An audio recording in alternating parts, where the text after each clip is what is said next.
আরে এসব কি করছেন আপনি? আপনি এখনো আমার গায়ের উপর পড়ে আছেন কেন? সরুন এক্ষুনি। মেয়ে মানুষ দেখলেই হলো, শরীরে আর কোনো হুঁশ থাকে না, তাই না? এই যে ম্যাডাম, ভদ্রভাবে কথা বলুন। আপনার শরীরে কি এমন আছে যে আমি আপনার শরীরের সঙ্গে ঘেঁষতে আসব? আমি যথেষ্ট ভদ্র ফ্যামিলির ছেলে। আমার এসব মতলব আর কোনো চিন্তা কখনো মাথায় আসে না। সেটা আমাকে আর বুঝিয়ে বলতে হবে না। সেটা তো আমি নিজের চোখে দেখতেই পাচ্ছি যে না, আমি ফোনের কথা বলতে বলতে অমনোযোগী হয়ে এদিকে আসছিলাম, আর তখনই আপনি ইচ্ছে করে আমার সাথে ধাক্কা খেয়ে পড়ে গেলেন। আর এখন বলছেন আপনি ভদ্র ফ্যামিলির ছেলে, আর এটাও আমাকে বিশ্বাস করতে হবে? কেন? এখানে অবিশ্বাস করার কি আছে? আর আপনি নিজেকে কি মনে করছেন? আপনি অবিশ্বাস করলেই বা আমার কি যায় আসে? আপনি তো আমার তেমন কেউ নন যে আপনার বিশ্বাস অবিশ্বাসে আমার কোনো কিছু যায় আসে। এই কথা বলতে বলতে নীল সেখান থেকে কেটে পড়ল, কারণ একটু দূরে তার বন্ধুরা দাঁড়িয়ে আছে। আর তার বন্ধুরা দাঁড়িয়ে দাঁড়িয়ে এসব কাণ্ড দেখছিল। আসলে সে তার বন্ধুদের সঙ্গে এক জায়গায় ঘুরতে যাচ্ছে। আর এইদিকে নেহা এই সাত সকালবেলা রেল স্টেশনে এসেছে। আজ সে তার বয়ফ্রেন্ডকে সঙ্গে নিয়ে পালাবে সে চিন্তা করে। সে তার বয়ফ্রেন্ডের সঙ্গে দীর্ঘ 1 বছর ধরে রিলেশনে আছে, আর এখন তার ফ্যামিলি থেকে বিয়ের জন্য চাপ দিচ্ছে। সেই জন্য সে তার বয়ফ্রেন্ডকে নিয়ে পালাতে চাইছে। আমরা ফিরে যাই 2 দিন আগের ঘটনায়। নেহা তখন নিজের রুমে বসে পড়ছিল। এমন সময় হঠাৎ তার বয়ফ্রেন্ড নীলয় তাকে ফোন দেয়। হ্যালো বেবি, কি করছো? আমি না তোমায় খুব মিস করছি। তুমি আজ একবার আমার সঙ্গে দেখা করতে পারবে? তোমাকে দেখতে আমার বড্ড মন চাইছে। হ্যাঁ, আসলে আমিও এই জন্যই তোমাকে কল করব ভেবেছিলাম। আসলে আমি খুব বড় একটা প্রবলেমে পড়ে গেছি, আর এই প্রবলেম থেকে একমাত্র তুমিই আমাকে উদ্ধার করতে পারো। তাই তোমাকে ফোন করতে চেয়েছিলাম। কি হয়েছে আমার বেবিটার? বল আমাকে, আমি যেভাবেই পারি সমাধান করার চেষ্টা করব। আমি তোমাকে ফোনে কিছু বলতে চাইছি না। তুমি আজ বিকেলে রেস্টুরেন্টে আমার সঙ্গে দেখা করো। সেইখানেই আমি তোমার সঙ্গে সব কিছু খুলে বলবো। ওকে? ওকে বেবি, আমি তাহলে এখন রাখছি। টাটা, বাই বাই, আল্লাহ হাফেজ। এই কথা বলতে বলতে নীলয় ফোন কেটে দেয়। আর অপরদিকে নেহা তারপর পড়াশোনা কমপ্লিট করে বয়ফ্রেন্ডের সঙ্গে দেখা করতে যাওয়ার জন্য রেডি হয়। সে রেডি হয়ে বাসা থেকে বের হবে। এমন সময় ড্রয়িং রুমে তার বাবা বসেছিল। তার বাবা তাকে জিজ্ঞাসা করে। কি ব্যাপার রেহা, তুমি এখন আবার কোথায় যাচ্ছ? তোমাকে না বললাম এই কয়দিন তোমাকে বাসার বাইরে যাওয়া চলবে না, যতদিন পর্যন্ত তোমার বিয়েটা হচ্ছে? বাবা, আসলে আমার বন্ধু আনিকা খুব অসুস্থ আছে, হসপিটালে আছে। তাই আমাকে এক্ষুনি যেতে হবে। আজকেই লাস্ট। আজকের পর আর আমি কখনোই বাসা থেকে বের হব না। আচ্ছা ঠিক আছে, কোনো সমস্যা নেই। তবে একটা কথা মনে রেখো, শুধু তোমার বন্ধু অসুস্থ বলে কিন্তু তোমাকে বাসা থেকে বের হতে দিচ্ছি। তাছাড়া কিন্তু তোমাকে আমি কোনোভাবেই বাসা থেকে বের হতে দিতাম না। তখন নেহা কোনো রকমে বাসা থেকে বের হয়ে আসে আর রেস্টুরেন্টে চলে আসে। সেখানে এসে দেখে তার বয়ফ্রেন্ড অনেকক্ষণ ধরে অপেক্ষা করছে তার জন্য। তাকে দেখতে পেয়েই তার বয়ফ্রেন্ড বলে ওঠে। হাই বেবি, তোমার এত লেট হলো কেন? আমি তো সেই কখন থেকে তোমার জন্য অপেক্ষা করছিলাম, আর অপেক্ষা করতে করতে একদম বোর হয়ে যাচ্ছিলাম। I am so sorry baby. আসলে আমার বাবা আমাকে কোনোভাবেই বাসা থেকে বের হতে দিচ্ছিল না, তাই এতটা লেট হয়ে গেছে। যাই হোক, আজ আমি তোমাকে সব কিছু খুলে বলবো। হ্যাঁ বেবি, তুমি আমাকে কি বলতে চাও বলো। আমি তো সেই কতক্ষণ ধরে তোমার কথা শুনবো বলে অপেক্ষা করে বসে আছি। আমার বাবা মাকে বিয়ের জন্য চাপ দিচ্ছেন। ওনার এক পরিচিত লোকের ছেলের সঙ্গে আমাকে বিয়ে দিতে চান, কিন্তু আমি দীর্ঘদিন ধরে তোমার সঙ্গে আছি। আমি তোমাকে ছাড়া অন্য কাউকে বিয়ে করতে পারবো না। কিন্তু বেবি, আমি তো এখনো পড়াশোনা করছি, চাকরি করছি না। আমার বাবা মাও তো এখনো আমাকে বিয়ে করতে দেবে না। আমি যদি আমার বাবার সঙ্গে আমার বিয়ের বিষয়ে কোনো কিছু বলি, তাহলে হয়তো আমার বাবা আমাকে বাড়ি থেকেই বের করে দেবে। আমি অত কিছু শুনতে চাই না। আমি জাস্ট তোমার মুখ থেকে এইটুকুই শুনতে চাই, তুমি আমার সঙ্গে সম্পর্কটা রাখবে নাকি রাখবে না। আমি তোমাকে সম্পর্ক আমি তোমাকে সম্পর্ক কেন রাখবো না? আমি তো অবশ্যই তোমার সঙ্গে সম্পর্ক রাখতে চাই, কিন্তু একটা বিষয় তোমাকে বুঝতে হবে। দেখো, টাকা পয়সা ছাড়া তো এই দুনিয়ায় কিছুই হয় না। আমি চাকরি করি না, যেহেতু আমার কাছে কোনো টাকা পয়সা নেই। তাই আমরা যদি কিছু একটা করি, তখন টাকা পয়সা কোথায় পাবো বলো? টাকা পয়সা নিয়ে তোমাকে কোনো চিন্তা করতে হবে না। আমার অ্যাকাউন্টে যথেষ্ট টাকা রেখেছেন আমার বাবা। আমরা ওই টাকা দিয়ে অনেক দিন চলে যেতে পারবো। আর এর মধ্যে তোমার চাকরির একটা বন্দোবস্ত হয়ে যাবেই। তাছাড়া আমার মা আমার বিয়ের জন্য অনেক স্বর্ণের গহনা বানিয়ে রেখেছেন। আমি প্রয়োজন হলে সেই গহনাগুলো আমার সঙ্গে নিয়ে আসব। কথাটা শুনে নিলয় যেন কোনোভাবেই নিজের লোভ সামলাতে পারছিল না। নিজের লোভ সামলাতে না পেরে নিলয় নেহাকে বলে, ঠিক আছে বেবি, আমি তোমার বুদ্ধি শুনে খুবই খুশি হয়েছি। আসলে আমার জীবনে তোমার মতো একটা মেয়ে মানুষের খুব প্রয়োজন, সেটা আমি খুব ভালোভাবেই বুঝতে পারছি। যাই হোক, হলে তুমি আগামী পরশুদিন সকালে কমলাপুর রেল স্টেশনে চলে আসবে। সেখান থেকে আমরা ট্রেনে কুমিল্লা চলে যাব। তারপর সেখান থেকেই শুরু হবে আমাদের নতুন জীবনের পথ চলা। ঠিক আছে, তাহলে এই কথাই রইলো। এখন তুমিও বাসায় যাও আর আমিও বাসায় যাই। এই কথা বলে নিলয় আর নেহা দুজনেই যার যার বাসায় চলে যায়। আর এদিকে নেহা বাসায় এসেই পালানোর জন্য ব্যাগপত্র গোছাতে শুরু করে। তার কাছে নগদে যত টাকা পয়সা ছিল, তার মায়ের কিনে রাখা স্বর্ণের গহনা ছিল, সব কিছু সে নিজের ব্যাগে নিয়ে নেয়। এদিকে দেখতে দেখতে তার বাড়ি থেকে বের হয়ে যাওয়ার সময় ঘনিয়ে এলো রাত 3টা বাজে। এমন সময় সে নিলয়কে ফোন করে। নিলয় তখন ঘুমোচ্ছিল। এত রাতে তাকে কেউ ফোন করে বিরক্ত করুক, এটা তার পছন্দ নয়। তাই সে অনেকটা রেগে গিয়ে ফোনটা রিসিভ করে বলে, এই নেহা, তোমার কি খেয়ে দেয়ে কোনো কাজ নেই? এত রাতে কেউ কাউকে ফোন করে? তুমি তো জানো এখন আমার ঘুমানোর সময়। নিলয়, তুমি সব কি বলছো? আজ তো তোমার আর আমার পালিয়ে যাওয়ার ডেট। আমি তো সব কিছু গুছিয়ে রেডি হয়ে বসে আছি। একটু পরে বাসা থেকে বের হব, আর এখন তুমি আমাকে এই কথা বলছো? সরি বেবি, আসলে আমার এই কথাটা মনে ছিল না, একদম ভুলে গেছিলাম। তুমি কোনো চিন্তা করো না, আমি এক্ষুনি রেডি হয়ে বাসা থেকে বের হচ্ছি। এই কথা বলতে বলতে নিলয় ফোন কেটে দিয়ে দেখে নেহা কিছুক্ষণের মধ্যেই বাসা থেকে বের হয়ে যায়। আর বাসার সামনে সে আগে থেকে একটা সিএনজি রিজার্ভ করে রেখেছিল। তারপর সিএনজি করে কমলাপুর রেল স্টেশনে ভোর 4টার মধ্যে চলে আসে। স্টেশনে পৌঁছে একের পর একটা ফোন করে যাচ্ছে নিলয়কে, কিন্তু নিলয় ফোন তুলছে না। এটা দেখে নেহা প্রচণ্ড পরিমাণ ক্ষেপে যেতে শুরু করে। লাস্ট বার যখন নেহা নিলয়কে ফোন করে, তখন নিলয় ফোনটা তুলে আর রিসিভ করে অপর পাশ থেকে বলতে থাকে, বেবি, একটা সর্বনাশ হয়ে গেছে। আমি যখন বাসা থেকে বের হচ্ছিলাম তখন আমার বাবা আমাকে দেখে ফেলেছে। এখন আমার বাবা আমাকে রুমে আটকে রেখেছে। তুমি 10 মিনিট ওয়েট করো, আমি দেখছি, যেভাবে পারি চলে আসবো। এই কথা বলে নিলয় ফোনটা কাটিয়ে তারপর বাসা থেকে বের হয়। আসলে ঘটনা এরকম কিছুই না। নিলয় ব্যাচেলার একটা ছেলে, তার বাবা মা শহরে থাকে না। আর যাই হোক ভিউয়ার্স, আমি মূল গল্পে যাই, আপনারা বাকি ইতিহাসটা গল্পে শুনবেন। তারপর নিলয় বাসা থেকে বের হয়ে স্টেশনে চলে আসে। আসলে কমলাপুর স্টেশন থেকে তার বাসা খুব একটা দূরে ছিল না, তাই 10 মিনিটের মতো সময় লাগে হেঁটে আসতে স্টেশনে। এসে দেখে নেহা তার জন্য অপেক্ষা করছে।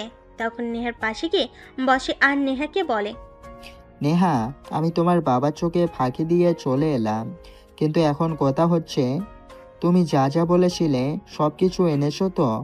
দেখো, আমি কিন্তু আমার বাসা থেকে একটা পয়সাও নিয়ে আসতে পারিনি। আমরা দুজন চলবো কি করে? আরে বাবা, আমি তোমাকে বললাম তো এই বিষয়ে তোমাকে কোনো চিন্তা করতে হবে না। আমি সব কিছু গোছগাছ করে তারপরে বাসা থেকে বের হয়েছি। এই যে আমার পাশটা দেখতে পাচ্ছ, এটা ভর্তি টাকা আর গহনা। আর আমার অ্যাকাউন্টে তো যথেষ্ট অ্যামাউন্ট আছেই, তাই তোমার চিন্তার কোনো কারণ নেই। তুমি সত্যি বলছো তো? আমার কিন্তু একদম বিশ্বাস হচ্ছে না। তুমি আমাকে একটু দেখাও তো দেখি। তখন নেহা তার পার্স খুলে সবগুলো টাকা আর গহনা নিলয়কে দেখে। এটা দেখে নিলয় কোনোভাবেই লোভ সামলাতে পারে না, তাই নিলয় নেহাকে বলে, বেবি শোনো, এটা কমলাপুর রেল স্টেশন। এখানে চুরির টাকা দিলে হয় হামেশাই হয়ে থাকে। আর তুমি তো মেয়ে মানুষ, মেয়ে মানুষদেরকে চোর ডাকাতেরা একটু বেশি সহজ সরল মনে করে। তাই একটা কাজ করো, তোমার এই পার্সটা আমার কাছে দাও, আমি আমার কাছে রাখি, তাহলে এটা সবচেয়ে বেশি নিরাপদ থাকবে। নেহা তখন আর দুবার চিন্তা না করে তার পার্সটা নিলয়ের হাতে তুলে দেয়। আর তখনই নিলয় নেহাকে বলে, বেবি, তুমি এখানে 2 মিনিট ওয়েট করো। আমার না খুব জোরে হিসু পেয়েছে। পাশেই টয়লেট আছে, আমি হিসু করে এক্ষুনি চলে আসবো। আচ্ছা ঠিক আছে, কোনো সমস্যা নেই, তুমি এক্ষুনি চলে আসবে। ট্রেন ছাড়তে আরো 25 মিনিট সময় বাকি আছে। এই কথা বলে নিলয় সেখান থেকে চলে যায়।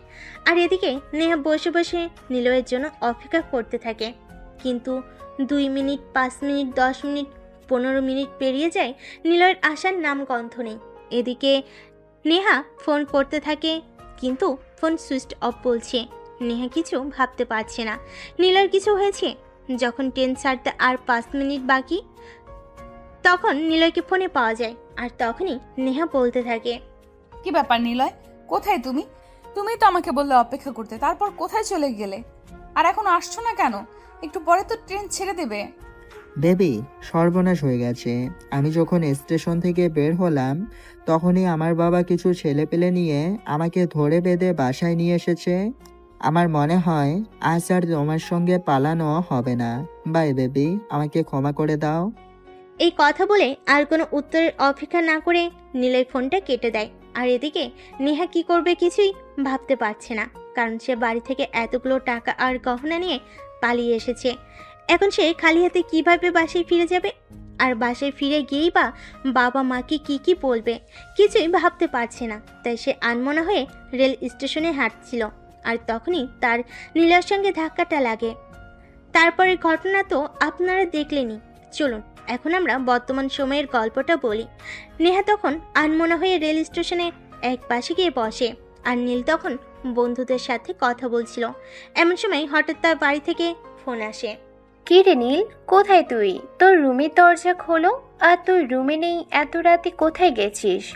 মা, তুমি এত তাড়াতাড়ি কিভাবে সব কিছু ভুলে যাও আমি সেটাই বুঝতে পারছি না। তোমাকে তো আমি বলেছিলাম আজ আমি আমার বন্ধুদের সঙ্গে ঘুরতে যাইতেছি কক্সবাজার, কিন্তু তুমি এত তাড়াতাড়ি কিভাবে ভুলে গেলে? ও, আসলে আমার এটা তো মনেই ছিল না। কিন্তু একটা কথা খুব দুঃখের সহিত তোকে বলতে হচ্ছে, আজ তোর ঘুরতে যাওয়া হবে না। কারণ আজ দুপুরে তোর বাবা বাড়িতে আসবেন। তখন তোর বাবা ওনার পরিচয় তো একজনের মেয়ের সঙ্গে তোর বিয়ের কথা বলছেন, তাই তোর ঘুরতে যাওয়া হবে না। মানে কি? আমি তো তোমার কথা রাখা ওরা কিছুই বুঝতে পারছি না। আমি এখন বিয়ে করছি না, তো আমি এখন পড়াশোনা নিয়ে ব্যস্ত থাকতে চাই। ওসব কথা আমাকে বলে কোনো কাজ হবে না বাবা। তোমার বাবা যখন সিদ্ধান্ত নিয়েছেন তোমার বিয়ে দেবেন, তখন সেটাই হবে। তুমি তো খুব ভালো করেই জানো। আর তোমার বাবা ওনার মুখের উপর কথা বলা একদমই পছন্দ করে না। তাই আমিও তোমার কাছে আশা করব তুমি এই বিষয়ে আর কোনো ঝামেলা না করো। দেখো মা, এখন আমি কমলাপুর রেল স্টেশনে আছি, একটু পরে আমরা ট্রেনে উঠব, আর এখন তুমি এমন কথা বলছো? হ্যাঁ বাবা, আমি বলতে বাধ্য হয়েছি, তাই আর কোনো উপায় নেই। তুমি এক্ষুনি ফিরে আসো। বাসায় ফিরে না আসো আর এই কথাটা যদি তোমার বাবার কান পর্যন্ত পৌঁছায়, তাহলে তোমার বাবা কি করবে সেটা তুমি খুব ভালো করেই জানো। ঠিক আছে মা, তুমি ফোনটা রাখো, আমি দেখছি কি করা যায়। আমি আমার বন্ধুদেরকে বুঝিয়ে কক্সবাজার না যাওয়ার চিন্তা করছি। চিন্তা করছি মানে? তুমি কি বলতে চাইছো? ওসব কথা বলে কোনো লাভ হবে না। তোমার ঘুরতে যাওয়া হবে না মানে হবে না। আমি আর কোনো কথা শুনতে চাইছি না। তোমার বাবা বাসায় ফেরার আগেই আমি তোমাকে বাসায় দেখতে চাই, এটাই আমার শেষ কথা। এই কথা বলে নীলের মা ফোনটা কেটে দেয়। আর এদিকে তার বন্ধুরা তাকে ট্রেনে ওঠার জন্য তাড়া দিতে থাকে। তখন সে কোনো উপায়ন্তর না দেখে তার বন্ধুদেরকে বিষয়টা বুঝিয়ে বলে। আর তারপর তার বন্ধুরা চলে যায়। এদিকে নীল ধীরগতি নিঃশ্বাস ফেলতে ফেলতে স্টেশনের এক পাশে এসে বসে। তখন সে দেখতে পায় একটু দূরেই সেই অচেনা মেয়েটা গভীর চিন্তিত হয়ে বসে আছে। কিছুক্ষণ আগে যে মেয়েটার সঙ্গে ধাক্কা লেগেছিল আর অনেকগুলো কথা শুনেছিল, তাই সে আস্তে আস্তে মেয়েটার পাশে গিয়ে বসে আর বলে, কি ব্যাপার, আপনাকে এত চিন্তিত দেখাচ্ছে কেন? কোনো সমস্যা হয়েছে নাকি? আপনি তো অনেকক্ষণ আগে স্টেশনে এসেছিলেন, তাহলে ট্রেনে উঠলেন না কেন? আপনি আবার এখানে এসেছেন? আপনি কেন বুঝতে পারছেন না? আপনাকে আমি সহ্য করতে পারছি না, তারপরও কেন আপনি আমাকে এখানে বিরক্ত করতে এসেছেন? আপনি এখান থেকে চলে যান আর আমাকে আমার মতো থাকতে দিন। তখন পাশ দিয়ে একটা ছেলে চা গরম বলে চেঁচিয়ে যাচ্ছিল। আর নেহা ওই ছেলেটাকে ডাক দিয়ে 1 কাপ চা দিতে বলে। ছেলেটা নেহার দিকে 1 কাপ চা এগিয়ে দেয়। তখনই নীল নেহাকে বলে, মানছি একটু আগে আপনার সঙ্গে আমার একটা ভুল বোঝাবুঝি হয়েছে, কিন্তু আপনি আমাকে পাশে রেখে একা একা চাটা খেতে পারবেন? মানে আমি আপনাকে এটা বোঝাতে চাইছি যে একা একা চা খেতে ভালো লাগে। আপনি তোমার মতো পরিচিত কেউ নন, আর আপনার সাথে আমার কোনো সম্পর্ক নেই, তাই আমি আপনাকে চা কেন অফার করব? আমি এখানে একাই আছি, তাই আমি একাই চাটা খাবো। আপনার যদি খাওয়ার ইচ্ছে থাকে আপনি খেতে পারেন, আই হ্যাভ ডোন্ট প্রবলেম। কিন্তু আমার তো আপনার পয়সা দিয়ে চা খেতে ইচ্ছে করছে। যদি কিছু মনে না করেন তাহলে আপনি একটা চাকরিতে দিন না, আপনার সঙ্গে বসে বসে চা খাই আর গল্প করি। তখন নেহা ওই চাওয়ালা ছেলেটার কাছ থেকে আরেক কাপ চা কিনে নেয় আর সেটা নীলের হাতে তুলে দেয়। তারপর দীর্ঘ নিঃশ্বাস ফেলতে ফেলতে চায়ের চুমুক দিতে থাকে। তখন নীল নিজের থেকেই বলে, আচ্ছা ম্যাডাম, দেখুন আপনার সঙ্গে আমার যা হয়েছে তো হয়েছে, এখন তোমার সেই সব কিছু মনে রেখে কোনো লাভ নেই। তাই আমি আপনাকে একটা কথা জিজ্ঞাসা করতে চাই, দয়া করে যদি উত্তর দেন। হ্যাঁ, কি বলবেন বলুন, আমি শুনছি। আপনি তো অনেকক্ষণ আগে স্টেশনে পৌঁছেছিলেন, তাহলে ট্রেনে উঠতেই পারতেন, কিন্তু আপনি সেটা না করে এখানে কেন বিষণ্ণ মনে বসে আছেন? যদি কিছু মনে না করেন তাহলে এর কারণটা জানতে পারি? আসলে আমি আমার বয়ফ্রেন্ডকে নিয়ে পালাবো বলে এসেছিলাম বাসা থেকে। অনেক টাকা পয়সা আর স্বর্ণের গহনা নিয়ে এসেছিলাম, কিন্তু আমার যতদূর মনে হচ্ছে আমার বয়ফ্রেন্ড আমার থেকে সেগুলো কৌশলে নিয়ে নিয়েছে এবং তারপরে এখান থেকে কেটে পড়েছে। কি বলছেন আপনি? আপনার বয়ফ্রেন্ড এতটা স্বার্থপর? আসলে আপনারা মেয়ে মানুষরা না এরকমই, যে কাউকে সহজে অনেক বেশি বিশ্বাস করেন আর খুব তাড়াতাড়ি ঠকে যান আপনারা। মেয়েরা এত বোকা কেন বলেন তো?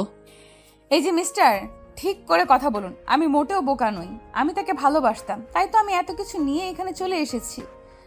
মাকে নিয়ে সংসার করব বলে আপনারা ছেলেরা, প্রতারক ছেলেরা ভালোবাসার মূল্য দিতে জানেন না। আপনার সঙ্গে আমি একমত হতে পারলাম না। মানুষ মানে মুহূর্তের রং বদলায়, এটাই স্বাভাবিক, কিন্তু কোনো একটা প্রজাতি নির্দিষ্ট নয়। ছেলেরা যেমন বিশ্বাসঘাতকতা করে তেমনি মেয়েরাও বিশ্বাসঘাতকতা করতে পারে, সেটা শুধু সময় আর স্থান ভেদে হয়। আরে যা, আমি আপনাকে এসব কথা কেন বলছি বলেন তো? আপনি তো আমার পরিচিত কেউ নন, কিংবা আপনার সঙ্গে আমার কোনো সম্পর্কও নেই, তাহলে আমি এসব কথা আপনাকে কেন বলছি? আর আপনাকে বলি বা আমার কি লাভ হবে? আসলেই তো, আপনি আমাকে কেন এই কথাগুলো বলছেন আর আমি বা কেন শুনছি এই কথাগুলো? আমারও তো আপনার এই কথাগুলো শুনে সেরকম কোনো লাভ হবে বলে মনে হয় না। যাই হোক, আপনি এখন কি করবেন চিন্তা করছেন? বাসায় ফিরে যাবেন নাকি অন্য কিছু?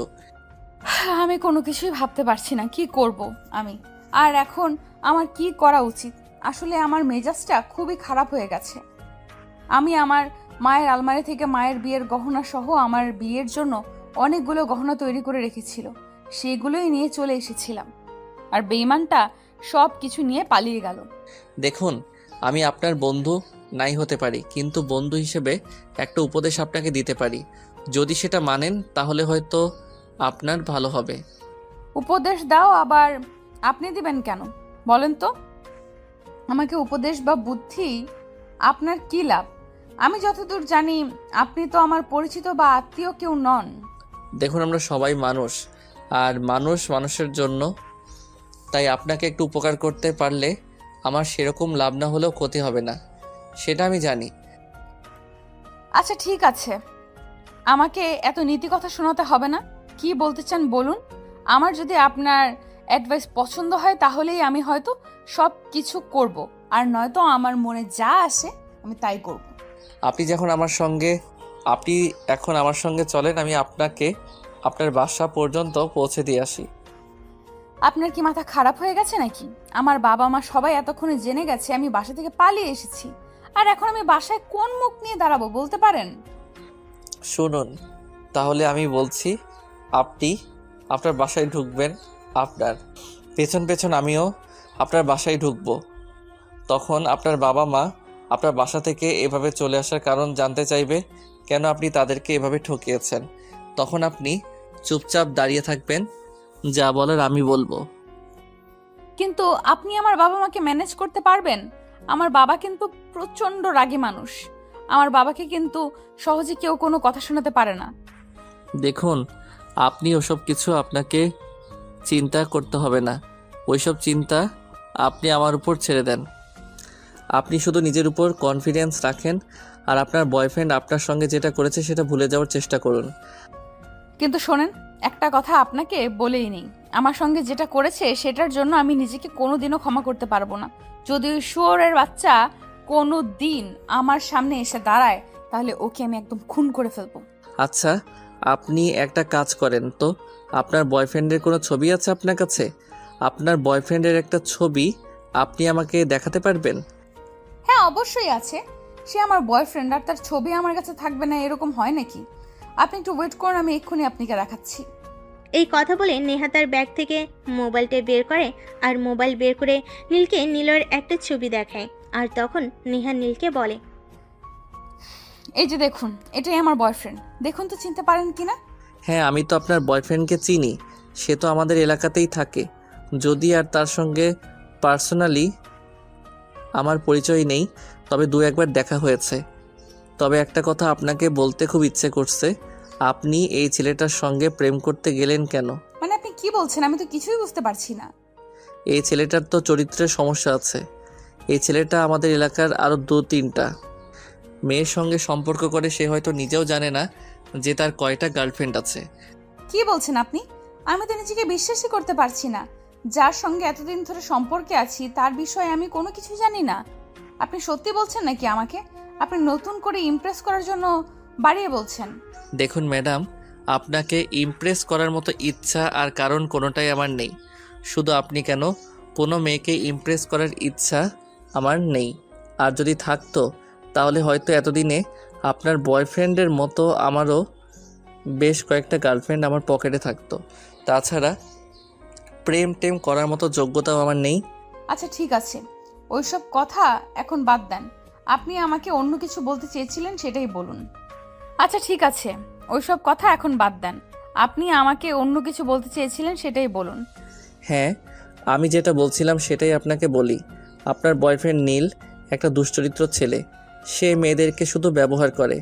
আচ্ছা একটা কথা, আপনি বললেন তো আপনার বয়ফ্রেন্ড নীলই আপনাকে মাঝে মধ্যেই রুম ডেটের অফার করতো, তাই না? হ্যাঁ, সে আমাকে 2-3 বার রুম ডেটের অফার করেছে, কিন্তু আমি সেরকম মেয়ে নই। আমি ভদ্র ফ্যামিলির মেয়ে। আমি কেন তার সঙ্গে বিয়ের আগে তার সঙ্গে ফিজিক্যাল রিলেশন করতে যাব? ও যাই হোক, তাহলে আপনি বড় বাঁচা বেঁচে গেছেন।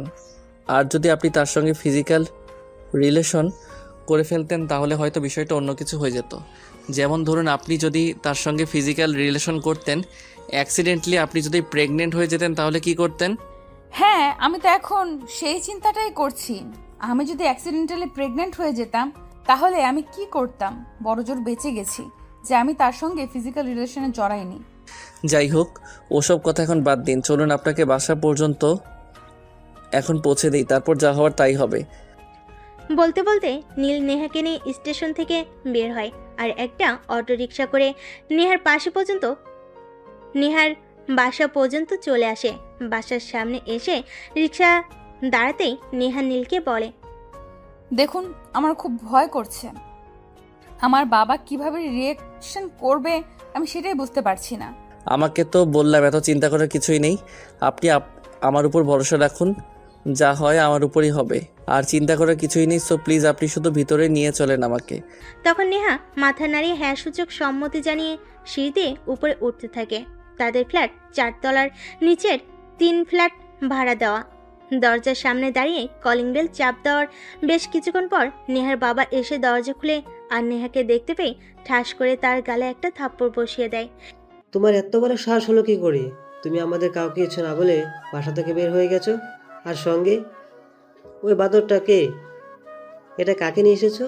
নীল তখন নেহাকে কিছু বলার সুযোগ না দিয়ে নিজে বলতে থাকে, আঙ্কেল প্লিজ আপনি শান্ত হন। যেটা ঘটেছে সেটা এখানে দাঁড়িয়ে আলোচনা করার বিষয় নয়। আপনি প্লিজ ভিতরে চলুন, আমি আপনাকে সবটা বুঝিয়ে বলছি। কিন্তু আপনি এইভাবে চেঁচামেচি করে প্রতিবেশীদেরকে কোনো কিছু জানাবেন না, তাহলে কিন্তু আপনার নিজেরই মান ইজ্জত নষ্ট হবে। তুমি আমাকে কি বুঝিয়ে বলবে বলো? আর তুমি কে? তুমি তো নেহার বন্ধু নাও। তোমাকে তো আজকের আগে কখনো দেখিনি। হ্যাঁ আঙ্কেল, আপনি একদম ঠিক ধরেছেন। না, আপনার মেয়ের সঙ্গে আমার কোনো বন্ধুত্ব বা অন্য কোনো সম্পর্ক নেই। আজকে আপনার মেয়ের সঙ্গে পরিচয় হয়েছে। এখন প্লিজ আপনি ভিতরে চলেন, মাথাটা ঠান্ডা করেন, তারপর আমি আপনাকে সব কিছু বুঝিয়ে বলি।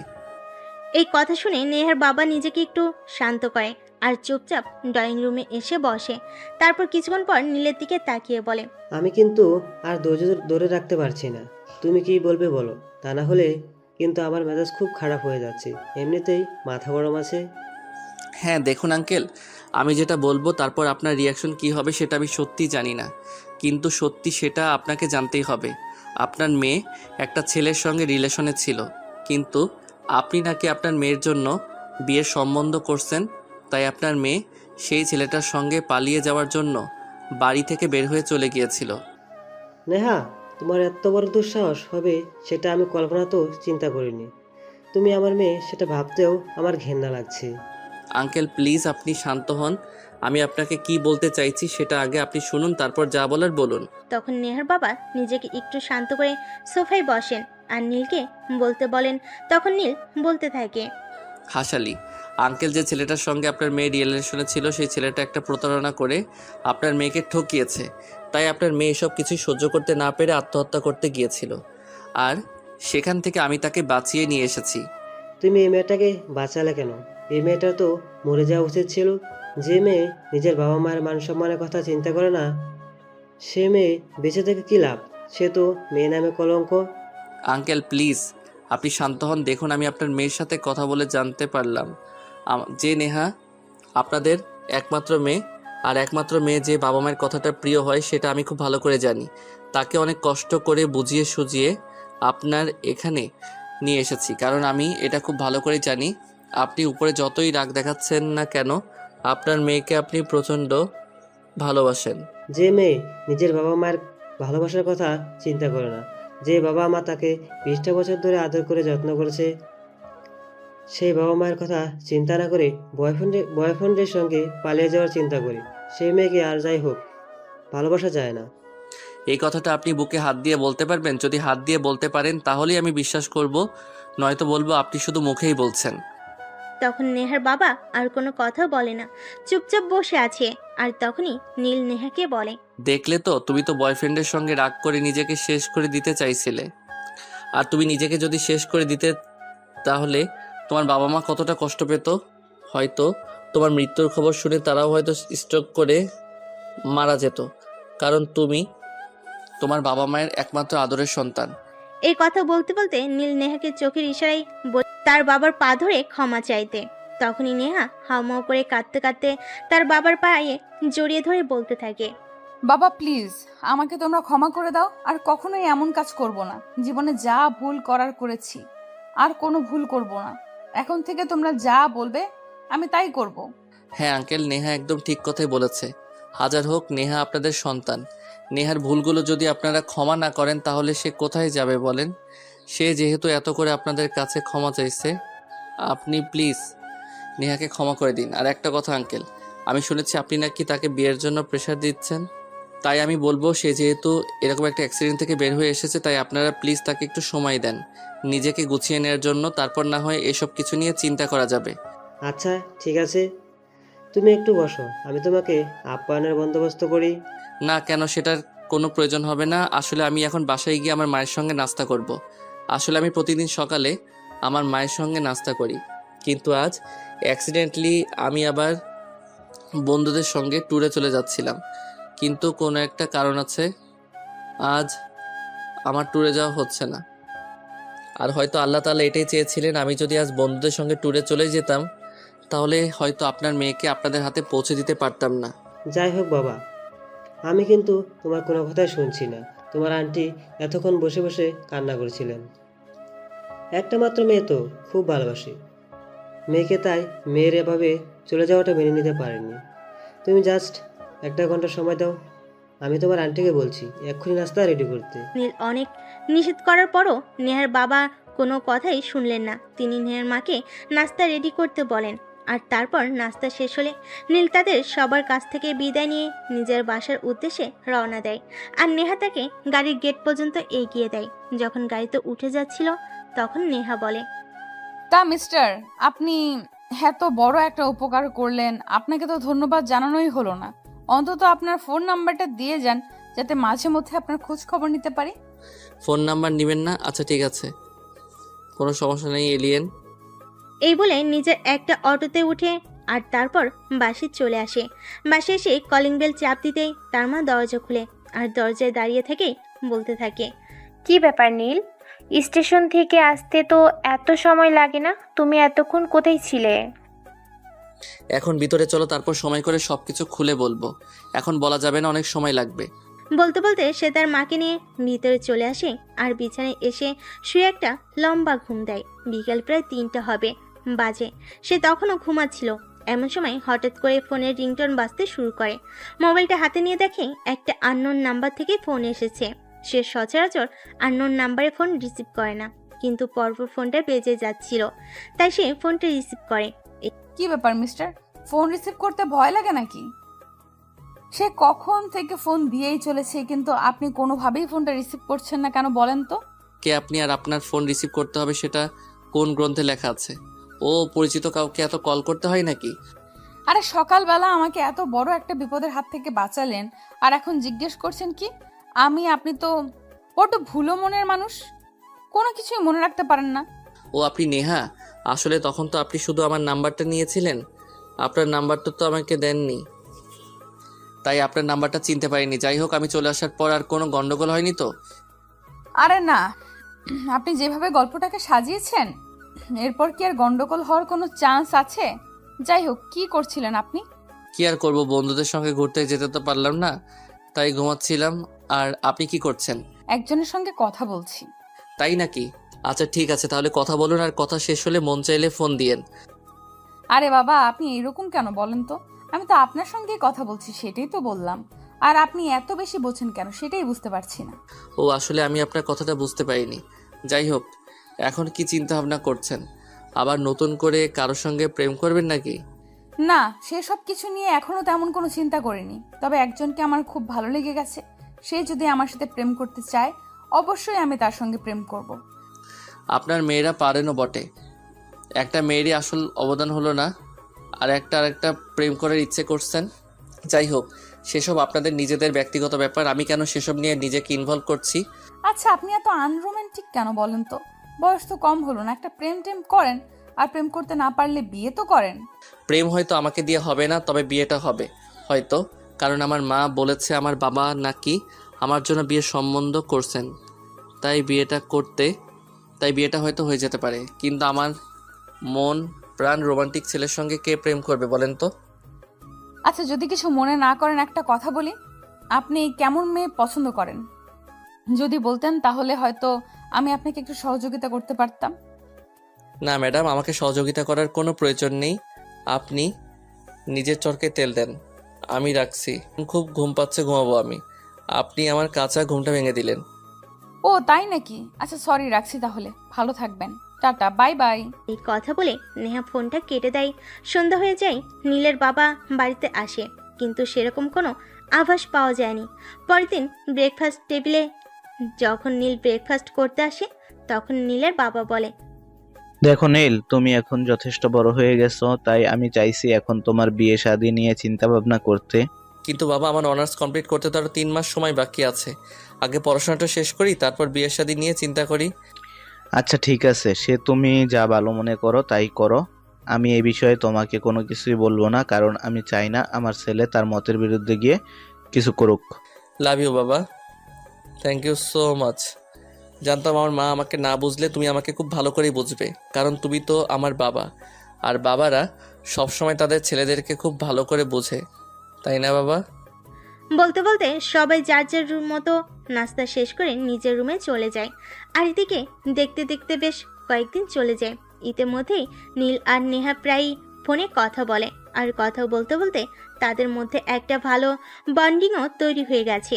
যাই হোক, চলুন সেদিনের ঘটনাটা আপনাদের বলি। নীল ভার্সিটি থেকে বের হয়ে একটা রেস্টুরেন্টে ঢোকার জন্য সে দুপুরে খাবার খায়নি। তাই খুব ক্ষুধা পেয়েছে দুপুরে খাওয়ার জন্য।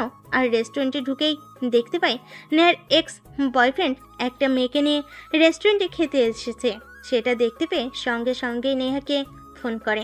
আমি তোমার বাসার কাছাকাছি একটা রেস্টুরেন্টে খাবার খেতে এসেছি, তুমি একটু আসবে? তোমার সঙ্গে দেখা করব। কিন্তু বাসা থেকে কি বলে বের হব? আমার বাবা তো এখন আমাকে চোখে চোখে রাখে, কোনোভাবেই একা একা বাসা থেকে বের হতে দেয় না।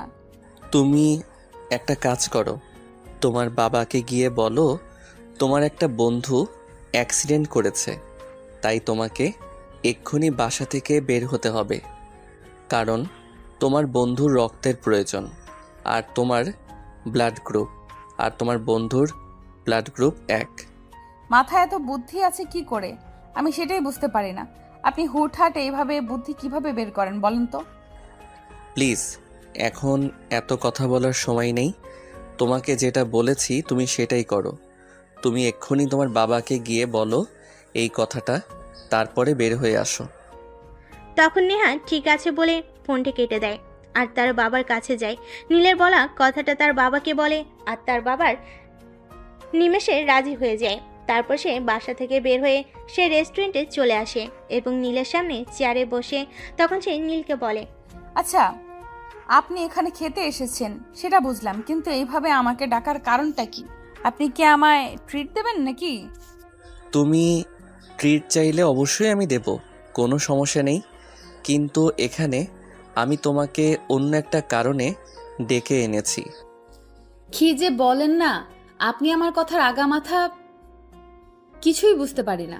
আপনি আমাকে রেস্টুরেন্ট থেকে এনেছেন কোথায় ট্রিট দিবেন, সেটা না করে বলছেন আপনি আমাকে অন্য কোনো কারণে ডেকে এনেছেন। আচ্ছা ঠিক আছে, বলেন কি কারণ? নীল তখন তার থেকে 15 ফুট দূরতে বসে থাকা দুজন তরুণ তরুণীর দিকে ইশারা করে আর বলে, ওই যে দেখো, তোমার বয়ফ্রেন্ড নিলয়ের আসল চরিত্র।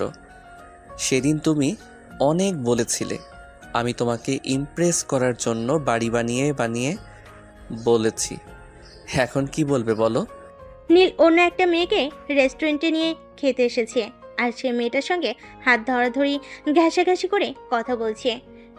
এইসব কিছু দেখে নেহা আর সহ্য করতে পারছে না। তখন নীল বলে, কি ব্যাপার নেহা, বয়ফ্রেন্ডকে অন্য মেয়ের সঙ্গে দেখে খুব রাগ হচ্ছে বুঝি?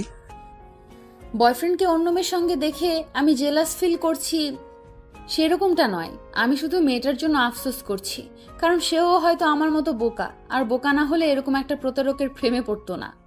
আচ্ছা, তুমি একটা কাজ করতে পারবে? যাই হোক, কাজ পরে করো, তোমার তো যা ক্ষতি হওয়ার হয়েই গেছে। তুমি এমন কিছু একটা করো যাতে এই মেয়েটার কোনো ক্ষতি না হয়। হ্যাঁ, আমিও মনে মনে এরকমটাই ভাবছিলাম, কিন্তু আমি কি করব? আর মেয়েটা কেনই বা আমাকে বিশ্বাস করবে? মেয়েটা তোমাকে কেন বিশ্বাস করবে? মানে মেয়েটাকে তোমার বিয়ে বিশ্বাস করাতেই হবে। তাছাড়া মেয়েটাকে বিশ্বাস করানো কি এমন কঠিন কাজ? তোমার কাছে তো তোমার আর তোমার বয়ফ্রেন্ডের অনেক ছবি আছে, এর থেকে 2-1টা দেখালেই হবে। মেয়েদেরকে বিশ্বাস করানোর জন্য এত কিছুর প্রয়োজন পড়ে না, মেয়েরা অল্পতেই বিশ্বাস করে। বুঝতে পেরেছো? হ্যাঁ, আমি সবটা বুঝতে পেরেছি, আর কোনো সমস্যা নেই। আপনি এখানে থাকেন, আমি আসছি। বলে নেহা সেখানে আর এক মুহূর্ত দেরি না করে সোজা নিলয়ের সামনে গিয়ে দাঁড়ায় আর নিলয় তাকে দেখে অনেকটা থতমত হয়ে বলে, কি ব্যাপার, তুমি এখানে কি করে এলে? কেন, আমাকে দেখে খুব অবাক হয়েছিস তাই না? তুই কি ভেবেছিলি সেদিন আমি আত্মহত্যা করব? না, আমি আত্মহত্যা করার মতো মেয়ে নই। তুই আমার সঙ্গে যেটা করেছিস খুব খারাপ করেছিস, এর পরিণাম আজ আমি তোকে বোঝাবো। এই কথাটা বলে নেহা নিলয়ের শার্টের কলার টেনে ধরে দাঁড় করে। এমন সময় পাশ থেকে ওই মেয়েটা বলে, আরে আরে, এসব কি করছেন আপনি? আপনি আমার বয়ফ্রেন্ডের শার্টের কলার এভাবে চেপে ধরেছেন কেন? ছাড়ুন, আপনি ছাড়ুন বলছি, তা না হলে কিন্তু আমি রেস্টুরেন্ট অথরিটির কাছে আপনার নামে কমপ্লেন করব। এই মেয়ে চুপ কর। তুই তুই কাকে বয়ফ্রেন্ড বলছিস? এই নর্দমার কিটকে? এটা তো একটা ঠগ, ভণ্ড, প্রতারক। আমার সঙ্গে কি করেছে তুই জানিস? জানলে তুই নিজে ওকে জুতা পেটা করবি। আর এসব কি বলছেন আপনি? আর নিলয়, এই মেয়েটা কে? আর এই মেয়েটা এসব কথা কেন বলছে? হারামজাদা, কি বলবে? আমি তোকে বলছি শোন, এটা আমার এক্স বয়ফ্রেন্ড। এর সঙ্গে আমার দীর্ঘদিনের সম্পর্ক ছিল। আমার পরিবার থেকে আমাকে বিয়ের জন্য চাপ দিচ্ছিল, তাই আমি তাকে নিয়ে পালিয়ে যাব বলে বাসা থেকে অনেক টাকা পয়সা নিয়ে পালিয়ে আসি। কিন্তু এই ভণ্ড প্রতারক আমাকে ঠকিয়ে টাকা পয়সা আর গয়না নিয়ে পালিয়ে যায়। মানে এসব কি বলছেন আপনি? আমি তো এটা বিশ্বাসই করতে পারছি না। একে তো আমি অনেক ভালো ছেলে মনে করতাম, তাই তো আমি এর সঙ্গে রিলেশনে এসেছি।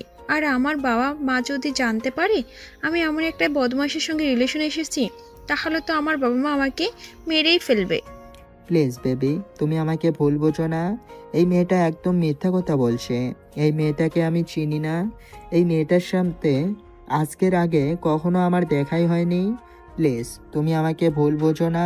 কিন্তু সম্পূর্ণ কথাটা শেষ করার আগেই নেহা তার পায়ের জুতো খুলে নিলয়কে পেটাতে শুরু করে আর বলতে থাকে, শালা হারামজাদা, আমি তোকে মিথ্যা কথা বলছি নাকি তুই এই মেয়েটাকেও আমার মতো টোপ গিলাচ্ছিস? দাঁড়া, মেয়েদের সঙ্গে প্রতারণা করার মজা আজ তোকে আমি হাড়ে হাড়ে বোঝাবো। এই কথাগুলো বলে নেহা সজোরে নিলয়কে আঘাত করতে থাকে। আর আঘাত করার এক পর্যায়ে সে ঠাস করে নীলের নাক বরাবর একটা ঘুষি মারে। আর তখনই নিলয়ের নাক ফেটে রক্ত বের হতে থাকে। এটা দেখে নিলয়ের নতুন গার্লফ্রেন্ড সেখান থেকে দৌড়ে পালিয়ে যায়। আর নীল দৌড়ে এসে নেহাকে ধরে বলে, আরে এটা কি করলে তুমি? এখন তো পুলিশ কেস হয়ে যেতে পারে। চলো এখান থেকে পালাই আগে। এই কথা বলে নীল আর নেহা সেখান থেকে দৌড়ে বের হয়ে আসে। আর বাইরে এসে রাস্তার সাইডে একটা গাছের নিচে বসে পড়ে। আর তখন নীল নেহাকে বলে, তুমি তো দারুণ মারপিট করতে পারো। তোমাকে সিনেমার অ্যাকশন হিরোইন বানালে কিন্তু বেশ মানাতো। এই যে দেখুন, একদম পাম দিতে আসবেন না। এই শালা আমার সঙ্গে যত বড় প্রতারণা করেছে, এর শাস্তি আরো হওয়া উচিত ছিল। আমার মায়ের বিয়ের গয়না, আমার জন্য তৈরি করে রাখা গয়না, আমার বাবার এতগুলো টাকা সবগুলো মেরে দিয়েছে। একে তো আমার খুন করে ফেলা উচিত। আচ্ছা ঠিক আছে, এখন আপনি শান্ত হন, যা করার পরে করবেন। কিন্তু একটা কথা বলুন তো, আপনি তো আসলে অনেক দিন ধরে রিলেশনে ছিলেন। আপনি যেভাবে তাকে মারলেন, আপনার কি একটু দয়া মায়া লাগেনি? আমার মনে হয় আপনি কোনোদিন তাকে ভালোই বাসেননি। যদি ভালোবাসতেন তাহলে এভাবে তাকে মারতে পারতেন না। সে আপনার যেটা মনে হয় সেটাই। এই বিষয়ে আমার বিন্দু মাত্র মাথা ব্যথা নেই। ভালোবাসা এখন আমার কাছে পান্তা ভাতের মতো হয়ে গেছে। সো ভালোবাসা সম্পর্কে আর কিছু বলবেন না। ঠিক আছে, এখন চলেন আপনাকে বাসায় পৌঁছে দিয়ে আসি। মিথ্যা কথা বলে বাসা থেকে তো বের হলেন, এখন যদি বাসায় ফিরতে খুব বেশি দেরি হয় তাহলে তো আবার আপনার বাবা আপনার থেকে 1000টা কৈফিয়ত চাইবে। আর আমি চাই না আপনার বাবা আপনাকে আর কোনো কৈফিয়ত দিতে বাধ্য করুক। জানেন, ওই শালার পুতকে যখন আমি নাক বরাবর ঘুষি মারলাম আর যখন ওর মার পেটের রক্ত জোর করছিল, তখন সে আমার কি আনন্দ লাগছিল সেটা আমি আপনাকে বলে বোঝাতে পারবো না। সেই জন্যই তো বলছি, তুমি যদি সিনেমার অ্যাকশন হিরোইন হতে তাহলে কিন্তু তোমায় দারুণ মানাতো। লাল টুকটুকে চেহারা আর সেই সঙ্গে যা অ্যাকশন করো একদম ফাটিয়ে দিতে। হ্যাঁ, এখন আর বকবক না করে আমায় বাসায় পৌঁছে দিন। ট্রিট তো আর দিলেন না। আচ্ছা ঠিক আছে, তুমি কি খাবে? বাসায় গিয়ে আমায় ফোন করে বলো, আমি সন্ধ্যায় তোমার ব্যালকনিতে পৌঁছে দেব। আচ্ছা ঠিক আছে। কথা বলে নেহা গাড়িতে উঠে বসে। আর নীল তার পাশে বসে ড্রাইভ করতে থাকে।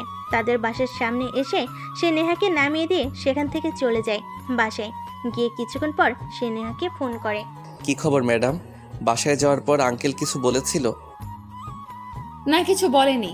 যেখানে আপনার বুদ্ধি আছে সেখানে অন্য কারো কিছু বলার সাহস আছে নাকি? আচ্ছা, আপনার মাথাটা দিয়ে বানানো বলবেন? যদি কোনোদিনও সেরকম কোনো সম্পর্ক গড়ে ওঠে তাহলে অবশ্যই বলবো। যাই হোক, তুমি কিছু খাবে বলেছিলে, বলো কি খাবে? আমি সন্ধ্যায় তোমার ব্যালকনিতে পৌঁছে দেব। আচ্ছা, আপনার মাথাটা কি দিয়ে বানানো বলবেন? আরে না, আমি কিছু খাবো না। এমনিতেই আপনার সঙ্গে মজা করছিলাম। আর কি, তাছাড়া আমার বাবার বাড়িতে আর নতুন 2জন সিকিউরিটি গার্ড নিয়োগ করেছে।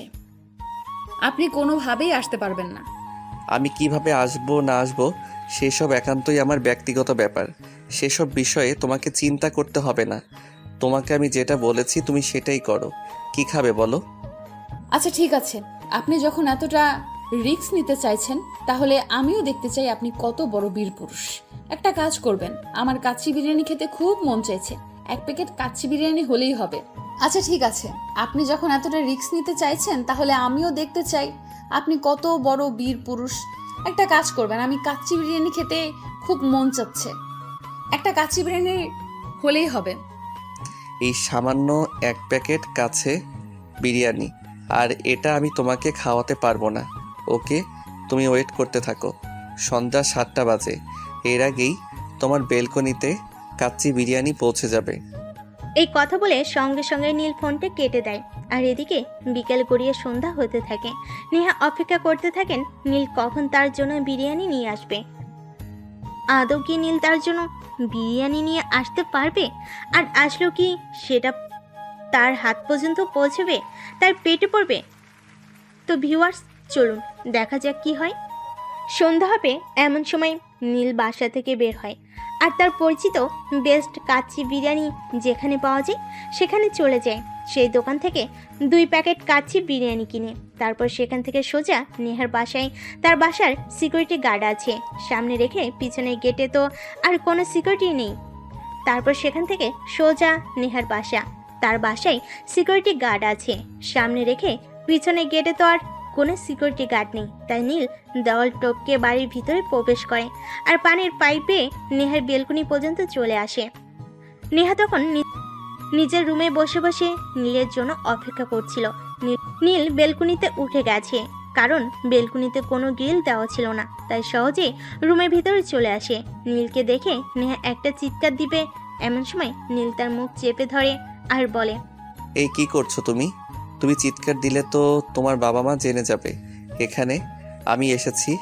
একটা কাজ করো, তাড়াতাড়ি রুমের দরজাটা লাগিয়ে দিয়ে এসো। কিন্তু আপনি এখানে আসলেন কিভাবে? আমাদের বাড়ির সিকিউরিটি গার্ড আপনাকে দেখেনি? সিকিউরিটি গার্ড যদি আমাকে দেখতেই পেতো তাহলে আমি এখনও এখানে দাঁড়িয়ে আছি কিভাবে? তাহলে তো এতক্ষণে মেরে আমার হাড় মাংস এক করে দিত। যাই হোক, তোমাকে যেটা বলেছি সেটাই করো। তখন নেহার রুম থেকে বের হয়ে চারপাশ একটু ভালো করে দেখে, তারপর রুমে এসে দরজাটা লাগিয়ে দেয়। আর বিরিয়ানির প্যাকেট দুটো তখন নীল নেহার হাতে তুলে দেয়। দুটো বিরিয়ানির প্যাকেট দেখে নেহা বলে, আরে আপনি তো দেখছি পাগল হয়ে গেছেন। আমি বিরিয়ানি খেতে চাইলাম বলে আপনি 2 প্যাকেট নিয়ে এসেছেন। আমি তো 1 প্যাকেট বিরিয়ানি শেষ করতে পারি না, সেখানে 2 প্যাকেট কিভাবে শেষ করব? তুমি কি নিজের খাওয়া ছাড়া দুনিয়াতে আর কিছু বোঝো না নাকি? এই যে আমি এখানে দাঁড়িয়ে আছি, আমি বসে বসে দেখব আর তুমি খাবে, তোমার পেট খারাপ করবে না? ও, সেটা আগে বললেই তো পারতেন, আমার সঙ্গে আপনিও খাবেন, তাহলেই তো আর আমি এত কথা পেঁচাতাম না, সোজা সাপটা হয়ে যেত। হ্যাঁ, এখন কথা না বাড়িয়ে তাড়াতাড়ি 1 প্লেট আমাকে দাও, আর 1 মিনিট তুমি নিয়ে বসে খাওয়া দাওয়া করে তারপর আবার চলে যাব। তখন নেহা আর কোনো কথা না বলে একটা প্লেট নীলের দিকে এগিয়ে দেয় আর অন্য একটা প্লেট হাতে নিয়ে এসে খেতে থাকে। নীল তাকিয়ে তাকিয়ে তার খাওয়া দেখছিল, সেটা দেখে নেহা বুঝতে পেরে বলে, কি ব্যাপার, আপনি এভাবে আমার দিকে তাকিয়ে আছেন কেন? আপনার প্লেটে খাবার আছে তো, সেটা খান। এভাবে তাকিয়ে থাকলে আমার পেট ব্যথা করবে তো। না মানে আসলে আমি তোমার খাওয়া দেখছি না, তোমাকে দেখছিলাম। তোমার মতো একটা মেয়েকে কিভাবে ঠকাতে পারে, তোমার মতো একটা মেয়ের সাথে কিভাবে প্রতারণা করতে পারে, এটা জাস্ট আমার ধারণার বাহিরে। ওসব কথা আপনি বাদ দিন তো, আমি ওসব কথা এখন আর মনে রাখি না, সব কিছুই ভুলে গেছি। এখন চুপচাপ তাড়াতাড়ি করে খাবারটা খেয়ে নেন, কারণ আমার বাবা মা কখনো আমার রুমে চলে আসবে তার কোনো গ্যারান্টি নেই। আর যদি ঘুণাক্ষরেও জানতে পারে আপনি লুকিয়ে লুকিয়ে আমার রুমে এসেছেন, তাহলে যে কি হবে সেটার তো কোনো নিশ্চয়তা নেই। হ্যাঁ, সেটা তুমি একদম ঠিক কথা বলেছ, কিন্তু তোমাকে একটা রিকোয়েস্ট করব, রাখবে? রিকোয়েস্ট কেন বলছেন? বলুন না, কি বলবেন? দেখো, আমাদের বয়সের গ্যাপ খুব একটা হবে না, এই বছর 2-1 মতো হবে, তাই বলছিলাম তুমি আর আমাকে আপনি করে বলো না। আপনি কথাটা কেমন জানি শোনাই, তুমি আমাকে আজ থেকে তুমি করে বলো।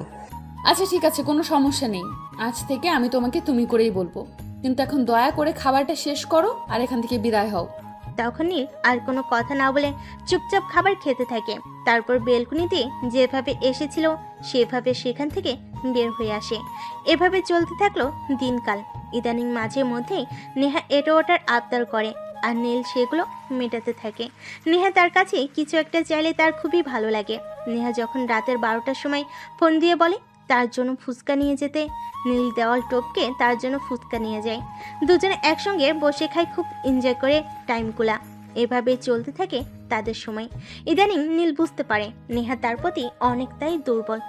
হয়তো মনে মনে নীলকে ভালোবেসে ফেলেছে, তাই সে সবসময় হয়তো নীলের কাছে এটা ওটা আবদার করে। প্রায় মাস দুয়েক পর একদিন নীল আর নেহা বাসা থেকে বের হয়েছে একটু ঘুরতে যাবে বলে। তারা একটা পার্কে এসে বসে। তখনই হঠাৎ নেহা নীলকে প্রশ্ন করে, আচ্ছা নীল, ধরো কোনো একদিন তোমার স্বপ্নের রানী, মানে তুমি যেরকম চাও আর কি সেরকম একটা মেয়ে নীল শাড়ি পরে হাতে একগুচ্ছ গোলাপ নিয়ে তোমার সামনে এসে দাঁড়ায় আর ভালোবাসার কথা বলে, তখন তুমি কি করবে? সেরকম কেউ আমার জীবনে আসবে না সেটা আমি জানি, কিন্তু তারপরও যদি আমার মতো আনস্মার্ট রোমান্টিক একটা ছেলেকে কেউ ভালোবাসে আর নীল শাড়ি হাতে একগুচ্ছ লাল গোলাপ নিয়ে প্রপোজ করতে আসে, আমি সঙ্গে সঙ্গে তাকে অ্যাকসেপ্ট করে নেব আর আমার বুকে জড়িয়ে নেব। তবে সেটা হতে হবে কোনো স্পেশাল ডেতে, যেমন আমার বার্থডে বা এরকম কোনো স্পেশাল ডেতে। তখন নীল আর কোনো কথা বলেনি। সেই দিনকার মতো ঘোরাঘুরি শেষ করে বাসায় চলে আসে। আসলে নেহা জানে তার জন্মদিন কবে। তার জন্মদিন খুব বেশি দূরে নয়, তাই তো কাছেই, আর 1 সপ্তাহ পরে। তাই সে সেই দিনটার জন্য প্রস্তুতি নিতে থাকে। এদিকে দেখতে দেখতে নীলের জন্মদিন চলে আসে। জন্মদিনের 2 দিন আগে নীল নেহাকে তার পরিবার সহ তাদের বাড়িতে ইনভাইট করে। যেহেতু নেহার বাবার সঙ্গে নীলের পরিচয় আগে থেকেই ছিল, তাই সেদিন নেহা আর তার বাবার নীলদের বাড়িতে যায়। নেহা আজ অনেক সুন্দর একটা নীল রঙের শাড়ি পরেছে, সেই সঙ্গে তার খোপায় অনেকগুলো গোলাপ ফুল গাঁথা আছে, সেজন্য সে একটু সাজগোজ করেছে। তাই সব মিলিয়ে নেহাকে একটু অন্যরকম লাগছে। এদিকে জন্মদিনের অনুষ্ঠান শুরু হয়ে গেল। নীল কেক কেটে সবাইকে খাইয়ে দিল। তখনই নেহা তার কানের কাছে মুখ নিয়ে বলল, একটু ছাদে যেতে। এই কথা বলে নেহা নীলদের ছাদে চলে আসে, আর পিছন পিছন নীলও আসে। বাকি সবাই নিজের অনুষ্ঠানে মগ্ন ছিল, তাই কেউ কিছু খেয়াল করেনি। নীল যখন ছাদে আসলো তখন তার সামনে হাঁটু গেড়ে বসে একগুচ্ছ লাল গোলাপ নিয়ে নীলকে বলে, নীল, জীবনে হয়তো কাউকে মন থেকে ভালোবেসে উঠতে পারিনি, তাই কাউকে এমনভাবে ভালোবাসার কথা কখনোই বলা হয়নি, কিন্তু তোমাকে দেখে আমি সত্যিই ভালোবেসে ফেলেছি, একদম মন থেকে ভালোবাসা যেটাকে বলে। তাই Neel, I love you, please accept me. I love you too সোনা। আমি জানতাম তুমি আমাকে মনে মনে ভালোবেসে ফেলেছো, কিন্তু তোমার মনের কথাটা আমাকে বলতে পারছো না। আর আমি নিজের থেকে কেন বলিনি জানো? আমি যদি বলতাম তাহলে তুমি হয়তো দেমাগ দেখাতে আমাকে অ্যাকসেপ্ট করতে সময় নিতে, কিন্তু তোমার এভাবে সময় নেওয়াটা আমার মোটেও পছন্দ হতো না। তাই কৌশলে ছলে বলে তোমাকে দিয়েই বলিয়ে নিলাম। তার মানে তুমি আমার সঙ্গে চিট করেছো, তাই না? ঠিক আছে, তোমার সঙ্গে আরি আর কোনো কথাই বলবো না। এই কথা বলে মুখটা একটা ভেঙচি মেরে নেহা সেখান থেকে চলে যেতে চাইছিল, কিন্তু নীল তাকে সেটা করতে দিল না। পিছন থেকে নেহার হাত ধরে ফেলে আর একবারে তার বুকের সঙ্গে মিশিয়ে নিয়ে নেহার ঠোঁটের কাছে ঠোঁট দুটো রেখে বলতে থাকে, এই কোথায় যাচ্ছ তুমি? ভালোবাসার কথা বলে আমায় পাগল করে রেখে চলে যাবে আর আমি তোমাকে যেতে দিব? এটা তুমি ভাবলে কি করে? আমাকে ভালোবাসা যায়, ভুলে থাকা যায় না। এ কি করছো তুমি? ছাড়ো আমাকে, কেউ দেখে ফেলে কি হবে জানো? না ম্যাডাম, এসব বলে আমাকে কোনো লাভ হবে না, কারণ এখানে কেউ আসবে না। আমি তাদেরকে এদিক থেকে লাগিয়ে এসেছি, তাই কেউ আসার কোনো চান্স নেই। ছাড়ো তুমি, আমার খুব ভয় করছে, আমি নিঃশ্বাস নিতে পারছি না, নিঃশ্বাস নিতে কষ্ট হচ্ছে। হ্যাঁ, সেটা তুমি দেখতেই পাচ্ছি যে তোমার বুকটা ধড়ফড় করছে, কিন্তু ভালোবাসার মানুষের কাছে আসলে যে এমনটাই হয় সেটা তোমার জানা নেই। এই কথা বলে নীল তাকে আরেকটু টান দিয়ে তার কাছে টেনে নেয় আর ঠোঁটে আলতো করে একটা ভালোবাসার পরশ এঁকে দেয়। নেহা নীলের ঠোঁটের ছোঁয়া পেয়ে একদম কেঁপে ওঠে, তার সারা শরীর কাঁটা দিয়ে ওঠে। সেটা দেখে নীল বলে, এই কি হয়েছে তোমার? তুমি এভাবে কাঁপছো কেন? এখানে তো তুমি আর আমি ছাড়া অন্য কেউ নেই, এত ভয় পাওয়ার কি আছে? আমি ভয় পাচ্ছি না, তোমার ছোঁয়া পেয়ে সত্যি আমার কেমন যেন লাগছে, প্লিজ আমাকে ছেড়ে দাও, আমি আর নিতে পারছি না। তখন নীল আর কোনো কথা না বলে নেহাকে ছেড়ে দেয় আর নেহা ছাড়া পেয়ে এক দৌড়ে নিচে চলে আসে। তারপর বাড়িতে খাওয়া দাওয়া করে রাতে তার বাবাকে নিয়ে বাসায় চলে আসে। সে দেখে ছেলের জন্মদিন উপলক্ষে নীলের বাবা বাড়িতে এসেছে। তাই পরের দিন সকালবেলা তিনি নীলকে ব্রেকফাস্ট টেবিলে ডাকেন আর নীলকে বলেন, নীল, তোমাকে আমি কয়েকদিন আগে একটা কথা বলেছিলাম, সেটা তোমার মনে আছে? মানে তোমার বিয়ের বিষয়ে। এই কথা শুনে তো নীলের মাথায় একদম আকাশ ভেঙে পড়ে। কি করবে কিছু ভেবে পাচ্ছে না, কারণ সে এই মুহূর্তে নেহাকে ভালোবাসে। নেহা ছাড়া অন্য কাউকে বিয়ে করা তার পক্ষে সম্ভব নয়। এখন সে কি করবে কিছুই ভাবতে পারছে না। বাবাকে কি বলবে ঠিক তখনই তার বাবা আবার বলতে থাকে, কি ব্যাপার নীল, তোমাকে কিছু বলেছি? তুমি আমার কথার উত্তর দিচ্ছ না কেন? কি হয়েছে তোমার, বলো আমাকে। না বাবা, আমার কিছুই হয়নি, আমি একদম ঠিক আছি। আর তোমার কথা আমার মনে আছে, মনে থাকবে না কেন? আমি কি ভুলো মনের মানুষ নাকি? তুমি তো আমাকে বলেছিলে তোমার পরিচিত একজনের মেয়ের সঙ্গে তুমি আমার বিয়ের কথা বলেছ, যদিও সেই মেয়ের সঙ্গে এখনো পর্যন্ত তোমার, আমার বা পরিবারের কারোরই দেখা হয়নি। হ্যাঁ, একদমই তাই। আমি এবার 1 সপ্তাহের জন্য এখানে এসেছি, তাই আমি চিন্তা করছি আজ বিকালেই আমি মেয়ের বাবার সঙ্গে ফোনে কথা বলবো এবং আগামীকাল তোমাকে নিয়ে সেখানে যাব। নীলের ভয়ে হাত পা ঠান্ডা হয়ে আসছে। সে কি করবে আর কি বলবে, তাই সে কোনো কথা না বলে চুপচাপ রুমে চলে আসে। আর রুমে এসে চিন্তা করতে থাকে এই কথাটা সে নেহাকে কিভাবে বলবে, আর বলার পর নেহার রিয়াকশনটাই বা কি হবে। কিন্তু সে এসব কথা নেহাকে বলার আগে নেহা তাকে ফোন করে। ফোন রিসিভ করতে নেহা বলতে থাকে, নীল, সর্বনাশ হয়ে গেছে। যেটার ভয় পাচ্ছিলাম সেটাই হচ্ছে। তোমাকে তো আমি বলেছিলাম আমার বাবা ওনার পরিচিত একজনের ছেলের সঙ্গে আমার বিয়ের সম্বন্ধ করেছেন, আর আজকে নাকি ওই লোক আমার বাবাকে ফোন করেছে, আগামীকাল নাকি আমাকে দেখতে আসবে। এখন আমি কি করব বলো? আমি কিছু ভেবে পাচ্ছি না। নীল প্লিজ কিছু একটা করো, আমি কিছু ভাবতে পারছি না। কি বলছো? আমি তো কিছুই বুঝতে পারছি না। আমিও তো ভাবছিলাম তোমাকে ফোন করব। আমিও তো সেই একই সমস্যায় পড়ে গেছি। আমি তো তোমাকে বলেছিলাম আমার বিয়ে হতে পারে, কারণ আমার বাবা ওনার পরিচিত একজনের মেয়ের সঙ্গে আমার বিয়ের সম্বন্ধ করছেন। আর গতকাল যখন আমার বাবা বাড়িতে আসছেন, আজকে সকালে আমাকে এই কথাটা বলেন। এখন কি হবে কিছুই তো বুঝতে পারছি না। আমি যদি তোমাকে না পাই তাহলে কিন্তু আমি সত্যি নিজেকে শেষ করব। কারণ নিলয়কে হয়তো আমি ভালোবাসিনি, কিন্তু তোমাকে আমি অনেক ভালোবাসি। তোমাকে ছাড়া আমার জীবন অসম্পূর্ণ। আমিও তো তোমাকে অনেক ভালোবাসি। তোমাকে ছাড়া কি আমি থাকতে পারবো? সেটা তুমি বুঝতে পারো না। ঠিক আছে, মাথা ঠান্ডা করো, আমাকে একটু ভাবতে দাও। তখন নেহা চুপচাপ ফোন কানে ধরে বসে থাকে। আর এদিকে কিছুক্ষণ পর নীল বলতে থাকে, আমার জন্য আমি কিছু করতে পারবো কি না এখনও বলতে পারছি না, তবে তোমাকে একটা কথা বলি, শোনো। তুমি যদি এই আইডিয়াটা কাজে লাগাও তাহলে 100% কাজ হবে। কি আইডিয়া? দেরি করছো কেন, বলো আমাকে।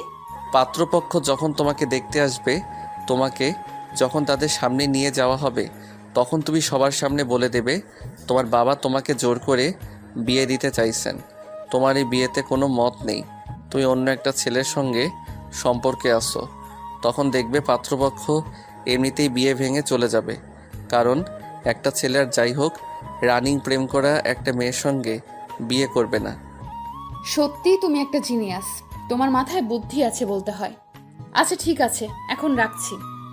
এই কথা বলে নেহা ফোনটা কেটে দেয়। আর এদিকে নীল বিছানায় বসে বসে ভাবতে থাকে সে কি করবে, কিন্তু কোনো উত্তর খুঁজে পায় না। তাই পরের দিন সকালবেলা ঘুম থেকে উঠে রেডি হয়ে নেয় পাত্রী দেখতে যাওয়ার জন্য।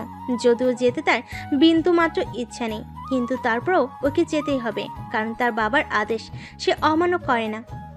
সকাল 10টা নাগাদে নীল আর তার বাবা রেডি হয়ে বাসা থেকে বের হয়। ড্রাইভার গাড়ি চালাচ্ছে, সে আর তার বাবা পেছনে বসে আছে। সে অনেকটা মনমরা হয়ে বসে আছে। এটা থেকে তার বাবা বলে, কি ব্যাপার নীল, কি হয়েছে তোমার? তুমি এইভাবে মনমরা হয়ে বসে আছো কেন? তোমাকে এভাবে মনমরা হয়ে বসে থাকলে দেখতে আমার ভালো লাগে না। কই বাবা, কিছুই হয়নি। আসলে প্রথমবার বিয়ের পাত্রী দেখতে যাচ্ছি তো, তাই একটু নার্ভাস লাগছে, অন্য কোনো কিছু হয়নি। তাহলে তুমি তোমার চেহারাটা ঠিক করে বসো, তা না হলে সবাই ভাববে আমি তোমার বাবা হয়ে একটা মেয়ের সঙ্গে তোমাকে জোর করে বিয়ে দিচ্ছি।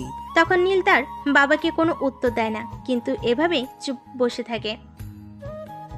কিছুক্ষণ পর দেখে গাড়িটা তার পরিচিত রাস্তা ধরে এগুচ্ছে। তাই সে তার বাবাকে বলে, বাবা, আমরা যেখানে যাচ্ছি এই বাসাটা কি এই রাস্তাতেই? হ্যাঁ, আমরা সেখানে যাচ্ছি। এই বাসাটা এই রাস্তা দিয়ে আর একটু সামনে গেলেই পড়বে। কিন্তু কেন বলো তো? না মানে এমনি জিজ্ঞাসা করছিলাম আর কি। আসলে এই রাস্তা দিয়ে মাঝে মধ্যে আমার যাওয়া আসা হয়ে থাকে তো তাই। তখন নিজের বাবা আর কোনো কথা বলেনি। গাড়ি চলতে থাকে এভাবে। প্রায় কিছু সময় চলার পর একটা বাড়ির সামনে এসে গাড়িটা দাঁড় হয়। আর তখনই নীল সেটা থেকে একদম চমকে যায়, কারণ এটা তো নেহাদের বাসা, যেখানে এর আগেও বহুবার এসেছে। সে মনে মনে একটু ভয় পেতে থাকলো তার সঙ্গে কি হতে চলেছে। তখনই তার বাবা তাকে জিজ্ঞেস করে, কি ব্যাপার নীল, তোমার চেহারাটা এই অবস্থা হয়েছে কেন? তুমি কি কোনো কিছু নিয়ে চিন্তিত আছো নাকি? তোমাকে এমন বিষণ্ণ দেখাচ্ছে কেন? কই না তো, আমি একদম ঠিক আছি। এখন ভিতরে চলো। এই কথা বলে নীল আর তার বাবা ভিতরে প্রবেশ করে। আর যখনই 4 তলার ফ্ল্যাটে তার বাবা কলিং বেল বাজে, তখন সে অনেকটাই চমকে যায়। আসলে তার সঙ্গে কি হতে চলেছে?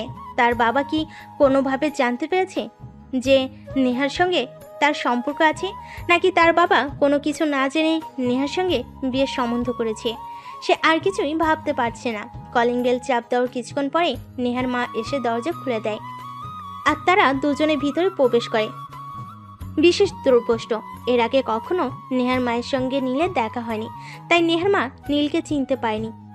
নীল আর নীলের বাবা ভিতরে প্রবেশ করার পর নীলের বাবা নেহার মাকে জিজ্ঞেস করে, ভাবি, ভাই সাহেব কোথায়? ভাই সাহেবকে কোথাও দেখছি না কেন? উনি কি বাড়িতে নেই নাকি? ভাবি, ভাই সাহেব কোথায়? ভাই সাহেবকে কোথাও দেখছি না কেন? উনি কি বাড়িতে নেই নাকি? ভাইজান, আসলে আপনার ভাই একটু বাইরে গিয়েছে, একটু জরুরি কাজ পড়ে গেছে, কিছুক্ষণের মধ্যেই চলে আসবে। আপনি কোনো চিন্তা করবেন না, আপনারা প্লিজ বসুন। আমার মেয়েও রেডি হচ্ছে, কিছুক্ষণের মধ্যেই আপনাদের সামনে চলে আসবে। অপরদিকে নীল তো পড়ে গেছে মহা চিন্তায়। সে কি করবে কিছু ভেবে পাচ্ছে না। নেহাকে ফোন দেওয়ার জন্য অনেক চেষ্টা করেছে, কিন্তু কোনোভাবেই ফোন করতে পারছে না, কারণ তার পাশেই তার বাবা বসে আছে। তার বাবার সামনে নেহাকে ফোন করে কোনো কিছু কিভাবে বলবে? আর এদিকে নেহা যদি তার বলে দেওয়া কথাগুলো তার বাবার সামনে এসে বলে, তাহলে তো বিয়েটা একদম ভেঙে যাবে। এখন কি হবে? মনে মনে এসব কিছু চিন্তা করতে থাকে। অপরদিকে নেহা পাত্রপক্ষের সামনে আসার জন্য প্রস্তুতি নেই। এমন সময় তার বাবা বাড়িতে আসে, আর তার বাবা বাড়িতে এসে নীলকে দেখতে পেয়ে বলে, আরে তুমি সেই ছেলেটা না, যে ছেলেটা সেদিন আমার মেয়েকে আত্মহত্যা হাত থেকে বাঁচিয়ে এনেছিলেন? এই কথা শুনে নীলের বাবা অনেকটা চমকে গিয়ে নেহার বাবাকে বলে, কি ব্যাপার আমজাদ সাহেব, আপনি কি আমার ছেলেকে চেনেন নাকি? আগে কখনো আমার ছেলের সঙ্গে দেখা হয়েছিল? হ্যাঁ, একটা অ্যাক্সিডেন্টের মাধ্যমে আপনার ছেলের সঙ্গে আমার দেখা হয়েছিল। তবে আমি জানি না আপনার ছেলে সেই বিষয়ে আমাকে কিছু বলেছে কিনা, আর সেটা শোনার পরও আপনার ছেলের সাথে আমার মেয়ের বিয়ে দেবেন কিনা আদৌ আমি জানি না। আপনি কি বলছেন? আমি তো কিছুই বুঝতে পারছি না। প্লিজ একটু খুলে বলুন, আমি নিজেকে কনফিউশনে রাখতে চাই না। তখন নেহার বাবা কিছু একটা বলতে চাইছিল, কিন্তু সেই সুযোগ তিনি আর পেলেন না, কারণ তখনই নেহা সেখানে প্রবেশ করে আর সবাইকে সালাম দিয়ে কারোর দিকে না থেকে সোফায় বসে। আর তারপর কাউকে কিছু না বলার সুযোগ দিয়ে সে বলতে থাকে, দেখুন, আপনাদের সম্পর্কে আমি কোনো কিছু জানি না, আর আপনাদের সম্পর্কে আমি কোনো মন্তব্যও করতে চাই না। তবে আমি আমার বাবার সম্পর্কে কিছু বলতে চাই। আমার বাবা আমাকে জোর করে আপনাদের ছেলের সঙ্গে বিয়ে দিচ্ছেন।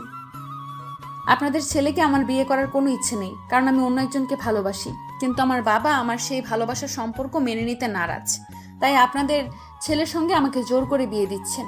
কথাটা শেষ করা মাত্রই নীল নেহার সামনে গিয়ে দাঁড়ায় আর তারপরেই বলে, কিন্তু নেহা, এখন তো তোমার বিয়েটা আমার সঙ্গে হতে যাচ্ছে।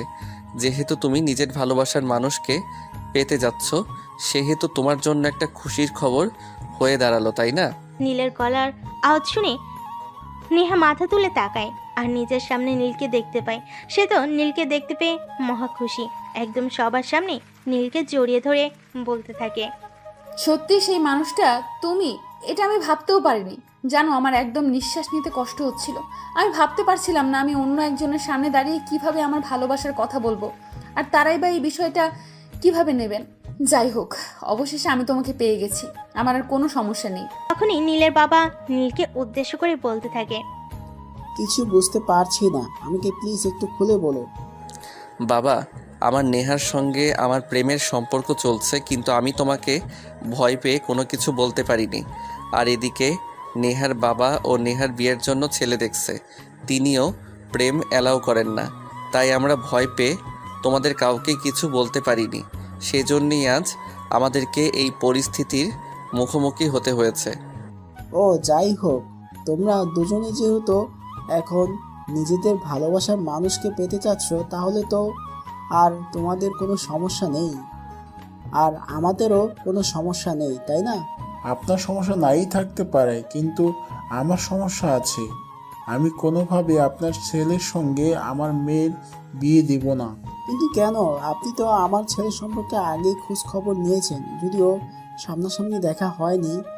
তখন তো আপনি নিজের থেকেই হাত বাড়িয়ে কথা বলেছেন আমার ছেলের সঙ্গে আপনার মেয়েকে বিয়ে দেওয়ার বিষয়ে। তবে এখন কি হলো যে আপনি আমার মেয়েকে আমার ছেলের সঙ্গে বিয়ে দিতে রাজি নন?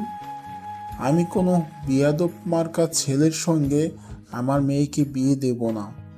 যে ছেলে বিয়ের আগে আমার মেয়েকে আমার বিরুদ্ধে কথা বলতে শেখায়, সেই ছেলে আর যাই না হোক কোনোদিন ভদ্র জামাই হতে পারে না। আপনার ছেলের মতো অভদ্র একটা ছেলের সঙ্গে আমি কোনোভাবে আমার মেয়েকে বিয়ে দেব না। আমি আশা করি আপনি বুঝতে পেরেছেন। এখন আপনারা বাবা ছেলে দুজনেই আসতে পারেন। আমি আপনাদের দুজনকে আর কোনো কিছুই বলতে চাই না। দেখুন, সব কিছু আপনার ইচ্ছা মতো হবে এমনটা তো নাও হতে পারে। আপনি এতদিন নিজেই আমাকে এত প্যারা দিয়েছেন আপনার মেয়েকে আমার বাড়িতে নিয়ে যাওয়ার জন্য, আর এখন আপনি নিজেই বলছেন আমি কি আপনার ছেলের হাতে তুলে দেব না? এটা হতে পারে না। দেশে আইন কানুন আছে, দেশে আইন কানুন বলতে কিছু আছে। আপনি যদি স্বেচ্ছায় আপনার মেয়েকে আমার ছেলের হাতে তুলে না দেন, তাহলে আমরা অন্য কিছু করতে বাধ্য হব। অন্য কিছু করতে বাধ্য হবেন না মানে আপনি কি আমাকে ট্রিট করছেন নাকি? আমি তো কিছু বুঝতে পারছি না। আপনার যদি মনে হয় আমি আপনাকে ট্রিট করছি, তাহলে আমি আপনাকে ট্রিটই করছি। কারণ আপনার মেয়েকে আমার ছেলে ভালোবাসে, এই কথা আমি জানতাম না। আমার ছেলে কখনো আমাকে এই কথা বলেনি। যদি জানতাম তাহলে আমি কখনো আপনার মেয়ের সঙ্গে বিয়ের সম্বন্ধ নিয়ে এভাবে আপনার বাড়িতে আসতাম না। রাস্তা থেকে আপনার মেয়েকে তুলে নিয়ে কাজী অফিসে আমার ছেলের সঙ্গে বিয়ে করিয়ে দিতাম। আপনি তো দেখছি আমার ঘরে বসে আমাকে হুমকি দিচ্ছেন। জানেন এর জন্য আমি কি করতে পারি? হ্যাঁ, আমি খুব ভালো করেই জানি আপনি কি বলতে পারেন। যাই হোক, আমি কিন্তু শেষবারের মতো বলছি, আপনি স্বেচ্ছায় রাজি হন, তা না হলে কিন্তু আমরা খারাপ কিছু করতে বাধ্য হব, বলে দিলাম। কারণ আপনার মেয়েকে যেহেতু আমার ছেলে ভালোবাসে, আমারও পছন্দ হয়েছে, তাই আমি আমার বাড়ির পুত্রবধূ বানাবো, সেটা যেভাবেই হোক। এই কথা বলে নীলের বাবা বসা থেকে উঠে দাঁড়ায়, আর তারপর নীলের হাত ধরে টান দিয়ে তাকে উঠে দাঁড় করায়, আর নেহার বাবার দিকে তাকিয়ে বলে, আপনাকে আমি 1 সপ্তাহ সময় দিয়ে গেলাম। 1 সপ্তাহের সময়ের মধ্যে যদি আপনি আপনার মেয়ের আর আমার ছেলের বিয়ের তারিখ ঠিক না করেন, তাহলে কিন্তু আমি যেটা বলেছি আমি সেটাই করব। আপনার মেয়েকে তুলে নিয়ে কাজী অফিসে আমার ছেলের সঙ্গে বিয়ে দেব, এই কথাটা আপনি মনে রাখবেন। তখনই আর বাবা আর কোনো কথা বলেনি, চুপচাপ সোফায় গিয়ে বসে থাকে। এদিকে নীল আর তার বাবা সেখান থেকে চলে যায়। তখন নেহা তার বাবার পাশে গিয়ে বসে আর বলে, বাবা, তুমি এরকম কেন করছো? প্লিজ আমাদের সম্পর্কটা মেনে নাও। তুমি তো অজান্তেই নীলের সঙ্গে আমাকে বিয়ে দিতে চাইছিলে। এখন যেহেতু আমরা দুজন দুজনকে ভালোবাসি, সেহেতু আমাদের এই সম্পর্কটা মেনে নিতে তোমার সমস্যা কোথায়? প্লিজ বাবা। নেহা, তুমি এখন চোখের সামনে থেকে দূর। আমি কোনো কথা বলতে চাইছি না। আমাকে প্লিজ একা থাকতে দাও আর চিন্তা করতে দাও। সে তুমি চিন্তা করার যাই করো, তোমাকে আমি শেষবারের মতন জানিয়ে দিয়েছি, তুমি যদি আমাকে নীলের সঙ্গে বিয়ে না দাও তাহলে আমি জীবনে বিয়েই করব না। আর নীলকে যদি আমি না পাই তাহলে আমি এই জীবনও আর রাখবো না। এই কথা বলে সেখান থেকে আর এক মুহূর্ত কাল বিলম্ব না করে নেহা নিজের রুমে চলে আসে। সে বিছানায় বসে বসে মোবাইল টিপাটিপি করছিল। এমন সময় হঠাৎই নীল তাকে ফোন দেয়। কি ব্যাপার নেহা, কি করছিলে? অবশেষে তোমার সঙ্গে আমার বিয়েটা হতে চলেছে, এখন তোমার কেমন লাগছে? কেমন লাগছে সেটা এখনো বলতে পারছি না, কারণ আমার বাবা তো এখনো রাজি হলো না তোমার সঙ্গে আমাকে বিয়ে দিতে। যাই হোক, আমি কিন্তু আমার বাবাকে শেষবারের মতন জানিয়ে এসেছি, তিনি যদি আমাকে বিয়ে না দেন তাহলে আমি অন্য কাউকে বিয়ে করব না। আরে বাবা, তুমি কত চিন্তা করো না। তোমার বাবা আজ না হোক কাল তোমাকে আমার হাতে তুলে দেবেন, আর এটা আমি 100% গ্যারান্টি দিয়ে বলতে পারি। তার কারণ হলো আমি আমার বাবাকে জানি। আমার বাবা যখন কোনো কাজে হাত দেন সেই কাজে তিনি সফল হয়েই ফিরেন। হ্যাঁ, আমিও আল্লাহ পাক রাব্বুল আলামিনের কাছে এটাই চাই যে আমাদের ভালোবাসা যেন পরিপূর্ণতা পায়। আমাদের ভালোবাসা যদি পরিপূর্ণতা না পায় তাহলে আমার মতো দুঃখী মানুষ এই পৃথিবীতে আর একটাও থাকবে না। হয়েছে, এখন ওইসব কথা বাদ দাও, একটু আমাকে খুশি করো। মানে তুমি কি বলতে চাইছো? আমি তো কিছুই বুঝতে পারছি না। আমি তোমাকে কিভাবে খুশি করব? ন্যাকা একদম ছোট বাচ্চা সাজার চেষ্টা করছে, তাই না? একদম এসব ন্যাকামি আমার কাছে করবে না, যেটা বলছি সেটাই করো, তা না হলে কিন্তু আমি ফোন কেটে দেব আর কখনো তোমার সঙ্গে কোনো যোগাযোগ করব না। তখন নেহা নীলকে মোবাইলের মাধ্যমে একটা পাপ্পি দেয়। আর না, সেটা আগেই বুঝতে পেরেছিল, কিন্তু একটু ফাজলামো করছিল আর কি।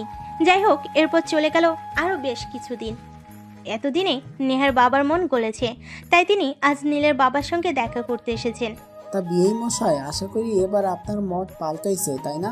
এবার মত তো পাল্টাতেই হবে, তা না হলে যে আমার মেয়ে অন্য কাউকে বিয়েও করবে না, কারণ সে আমার ছেলেকে ভালোবাসে। তাছাড়া আমি একটা বিষয় জানি না, ভালোবাসা ছাড়া মানুষ থাকতে পারে না।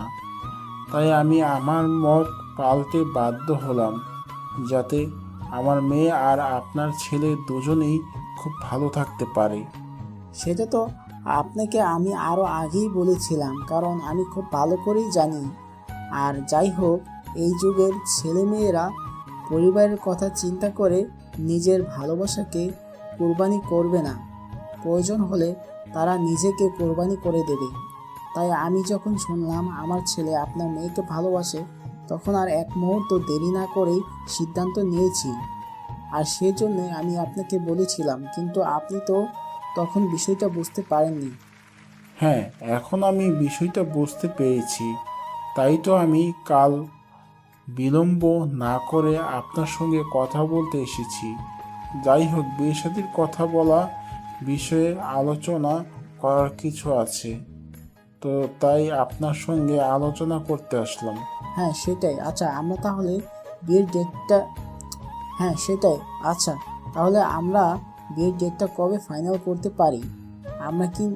আমার কিন্তু তাড়াতাড়ি তারিখ চাই, কারণ আপনার মেয়েকে ছেলের বউ হিসাবে আমার ভীষণ পছন্দ হয়েছে। তাই আমি তাড়াতাড়ি আপনার মেয়েকে আমার বাড়িতে নিয়ে আসতে চাই। আপনি চাইলে আগামী সপ্তাহে তারিখ রাখতে পারেন। আগামী সপ্তাহে আমি একদম ফ্রি আছি, আমার কোনো সমস্যা নেই। আরে আপনি কি বলছেন? আগামী সপ্তাহে? কেন? আগামী সপ্তাহে তো অনেক দেরি হয়ে যাবে। আমি তো চাইছিলাম 2-1 দিনের মধ্যে আপনার মেয়েকে আমাদের বাড়িতে নিয়ে আসতে। এভাবে হয় নাকি? আপনি তো জানেন বিয়ে শাদীর ব্যাপার স্যাপার, কেনাকাটা, অ্যারেঞ্জমেন্ট বলে একটা বিষয় আছে, একটু তো সময় লাগবেই, তাই না? ওই সব কিছু আমার উপর ছেড়ে দিন। কেনাকাটা আর অ্যারেঞ্জমেন্ট ওইসব কিছু নিয়ে আপনাকে কোনো চিন্তা করতে হবে না, যা করার আমি করব। আর আমার কোনো কাজ করতে খুব একটা সময় লাগবে না। সেটা বললে হয়, হাজার হোক আমি মেয়ের বাবা। তাছাড়া আপনাদেরও একটা ডিমান্ড থাকতে পারে, তাই সব কিছু মিলিয়ে একটু তো সময় লাগবেই। ও আচ্ছা, তাহলে আমি এত করে আসল বিষয়টা বুঝতে পেরেছি, কিন্তু আপনাকে খুব দুঃখের সহিত জানাতে হচ্ছে, আমরা সেই পরিবার নিয়ে, যেই পরিবার বিয়ের সময় মেয়ের বাড়ি থেকে যৌতুক নেই। আমরা সুস্থ সবল খেটে খাওয়ার মানুষ। আমরা নিজের উপর চলতে পারি। আমাদের অন্যের উপার্জনের ওপর ডিপেন্ড করতে হয় না। তাই ওইসব কিছু নিয়ে আপনার চিন্তা করার কোনো কারণ নেই। আপনি নিশ্চিন্ত মনে বিয়ের জন্য কোনো প্রস্তুতি নিন। আমরা আগামী পরশুদিন আপনার মেয়েকে আনতে যাব। মানে এসব আপনি কি বলছেন? এত তাড়াতাড়ি বিয়ের আয়োজন হতে পারে নাকি? আত্মীয় স্বজন আছে, তাদেরকে ইনভাইট করতে হবে। তাছাড়াও গোছ কাছের একটা ব্যাপার আছে না? আপনাকে বললাম তো, এত চিন্তা করার কোনো কিছুই নেই। আপনার শুধু আপনার আত্মীয় স্বজন যাদের দাওয়াত করবেন তাদের দাওয়াত দিয়ে দিন, তাতেই হবে। অন্য কোনো কিছু আপনাকে ব্যবস্থা করতে হবে না। যা করার আমিই করব। তারপর সেদিনের মতো বিয়ের আলোচনা শেষ হয় আর তখনই নীলের রুমে যায় আর বলে, মাই ডিয়ার ফ্রেন্ড, তোমার বিয়ে একদম পাকা হয়ে গিয়েছে। এইমাত্র তোমার শ্বশুরমশাই আমার সঙ্গে কথা বলতে এসেছিল। তুমি সত্যি বলছো বাবা? আমি তো একদম বিশ্বাসই করতে পারছি না। আর বাবা রাজি হবে না আগে আমার হাতে তুলে দিতে? এটা তো আমার কাছে জাস্ট কল্পনার মতো মনে হচ্ছে। থ্যাংক ইউ মামা, থ্যাংক ইউ সো মাচ। তোমার জন্যই হয়তো আজ আমার ভালোবাসা সফল হতে যাচ্ছে। তোমাকে কি বলে ধন্যবাদ দেব সেই ভাষা আমার জানা নেই। তারপর নীলের বাবা সেখান থেকে চলে যায় আর নীল তখনই মোবাইলটা বের করে নেহাকে ফোন দেয়, এই খুশির খবরটা দেয়। এই কথা শুনে নেহা নীলকে বলে, জানো নীল, আমি সত্যিই বিশ্বাস করতে পারছি না অবশেষে আমার বাবা আমাদের ভালোবাসার সম্পর্ক মেনে নিচ্ছেন। কারণ আমি কখনো আমার বাবাকে নিজের মতের বিরুদ্ধে গিয়ে কোনো কাজ করতে দেখিনি। মনে যখন যেটা হয়েছে উনি তখন সেটাই করেছেন। কিন্তু আজ কিভাবে তোমার বাবার সিদ্ধান্তের কাছে হেরে গিয়ে তিনি নিজের মত পাল্টেছেন। সোনা, তুমি তো একজন বাবা, তাই তিনি খুব ভালো করেই জানেন ওনার সন্তান কোথায় ভালো থাকবেন, আর সেজন্য তিনি হয়তো এরকম একটা সিদ্ধান্ত নিয়েছেন। নয়তো হয়তো কোনোদিনই তোমাকে আমার হাতে তুলে দিতেন না। যাই হোক, ওসব কথা এখন বাদ দাও। এখন তুমি আমাকে এইটা বলো যে তোমার আর আমার বিয়েটা অবশ্যই হতে চলেছে, সেটা শুনে তোমার কেমন ফিল হচ্ছে? আমার তো মনে হয় তুমি অমাবস্যার রাতকে জিজ্ঞাসা করছো পূর্ণিমার চাঁদ পেয়ে তোমার কেমন লাগছে। তারপর নেহা নীল প্রেমালাপ করতে থাকে। এভাবে দেখতে দেখতে তাদের বিয়ের দিনগুলো ঘনিয়ে এলো। আজ তাদের বিয়ের কাজ সম্পূর্ণ হয়েছে। নেহাকে নীলদের বাড়িতে নিয়ে আসা হয়েছে। সারা বাড়ি ফুলের গন্ধ মম করছে। দূর থেকে বোঝা যাচ্ছে বিয়ে আবাস। নেহা বাসর ঘরে নীলের জন্য অপেক্ষা করছিল। রাত প্রায় 11টার মতো হবে। নীল আস্তে করে প্রবেশ করে রুমে, এসে দরজাটা লাগিয়ে দেয়। নেহা তখন খাট থেকে নেমে নীলাকে সালাম করে। আরে আরে, এসব কি করছো তুমি? তুমি আমাকে পায়ে হাত দিয়ে সালাম কেন করছো? তুমি আমার একমাত্র ভালোবাসা। তোমার জায়গা আমার পায়ে নয়, আমার বুকে। এই কথা বলে নীল নেহাকে টেনে দাঁড় করায় আর তার বুকের সঙ্গে জড়িয়ে নেয়। তখনই নেহা হাউমাউ করে কেঁদে ওঠে। তখন নীল নেহাকে বলে, কি ব্যাপার নেহা, কি হয়েছে? এখন আবার তুমি কান্না করছো কেন? আমরা তো এখন দুজন দুজনকে পেয়ে গেছি। আজ তো আমাদের অনেক খুশি থাকার কথা, কিন্তু তোমার চোখে পানি কেন? এটা কষ্টের পানি নয়, এটা ভালোবাসার মানুষকে নিজের করে পাওয়ার পানি। অবশেষে আমি তোমাকে আমার করে পেয়েছি, সেই খুশিতে আমার চোখে পানি এসে গেছে। আমি কোনোভাবেই নিজেকে কন্ট্রোল করতে পারছি না। হয়েছে মাই ডিয়ার সুইটহার্ট, এখন এসব কথা বাদ দাও। আজ আমাদের বাসর রাত, আজ কিন্তু আমাকে খুশি করতেই হবে। মানে তুমি কি বলতে চাইছো? আমি তো কিছুই বুঝতে পারছি না। তোমাকে আমি কিভাবে খুশি করব? অসহ্য, তুমি তো দেখছি কিছুই জানো না, নাকি সব কিছু জেনেও কোনো কিছু না জানার ভান করছো? সব কিছু জানলেই কি আমাকে স্টার্ট করতে হবে এমন কোনো হাদিস আছে নাকি? আপনি কি করবেন, যা করার আপনাকেই করতে হবে। ওরে চালাক, তার মানে আমাকে বোকা বানানো করছিল, তাই না? তুমি সব কিছুই জানো, কিন্তু সব কিছু জেনেও কোনো কিছু না জানার ভান করছিলে, তাই তো? হ্যাঁ, আমি সব কিছুই জানি, কিন্তু সব কিছু জানি বলেই কি আমাকে সব কিছু করতে হবে নাকি? তুমি আছো কি করতে? তুমি আমার বর, যা করার তোমাকেই করতে হবে। ওকে মাই ডিয়ার, কোনো সমস্যা নেই। তুমি যখন চাইছো আমি শুরু করি, তাহলে আমি শুরু করছি। এই কথাটা বলে নীল নেহাকে কোলে তুলে নেয় আর বিছানার উপর শুয়ে দেয়। নীল আস্তে আস্তে নেহার দিকে এগুচ্ছিল। তখনই নেহা নীলকে ধাক্কা দিয়ে সরিয়ে দিয়ে বলে, এই কি করছো তুমি? আজ আমাদের বাসর রাত, আর বাসর রাত শুরু করার আগেই আল্লাহ তাআলার কাছে 2 রাকাত নফল নামাজ পড়ে শুকরিয়া আদায় করতে হয়, সেটা তুমি জানো না? জানি না, তবে শুনেছিলাম, কিন্তু তোমাকে এতটা কাছে পেয়ে আমি নিজেকে কন্ট্রোল করতে পারছি না। ওসব কথা বলে কোনো কাজ হবে না, এখন চুপচাপ ফ্রেশ হয়ে আসো, দুজন একসঙ্গে নামাজ পড়বো। আমি ফ্রেশ হয়ে আসবো, আর তুমি কি করবে? তোমাকে ফ্রেশ হতে হবে না? তুমিও জানো, দুজনে একসঙ্গে ফ্রেশ হয়ে এসে তারপরে নামাজ পড়বো।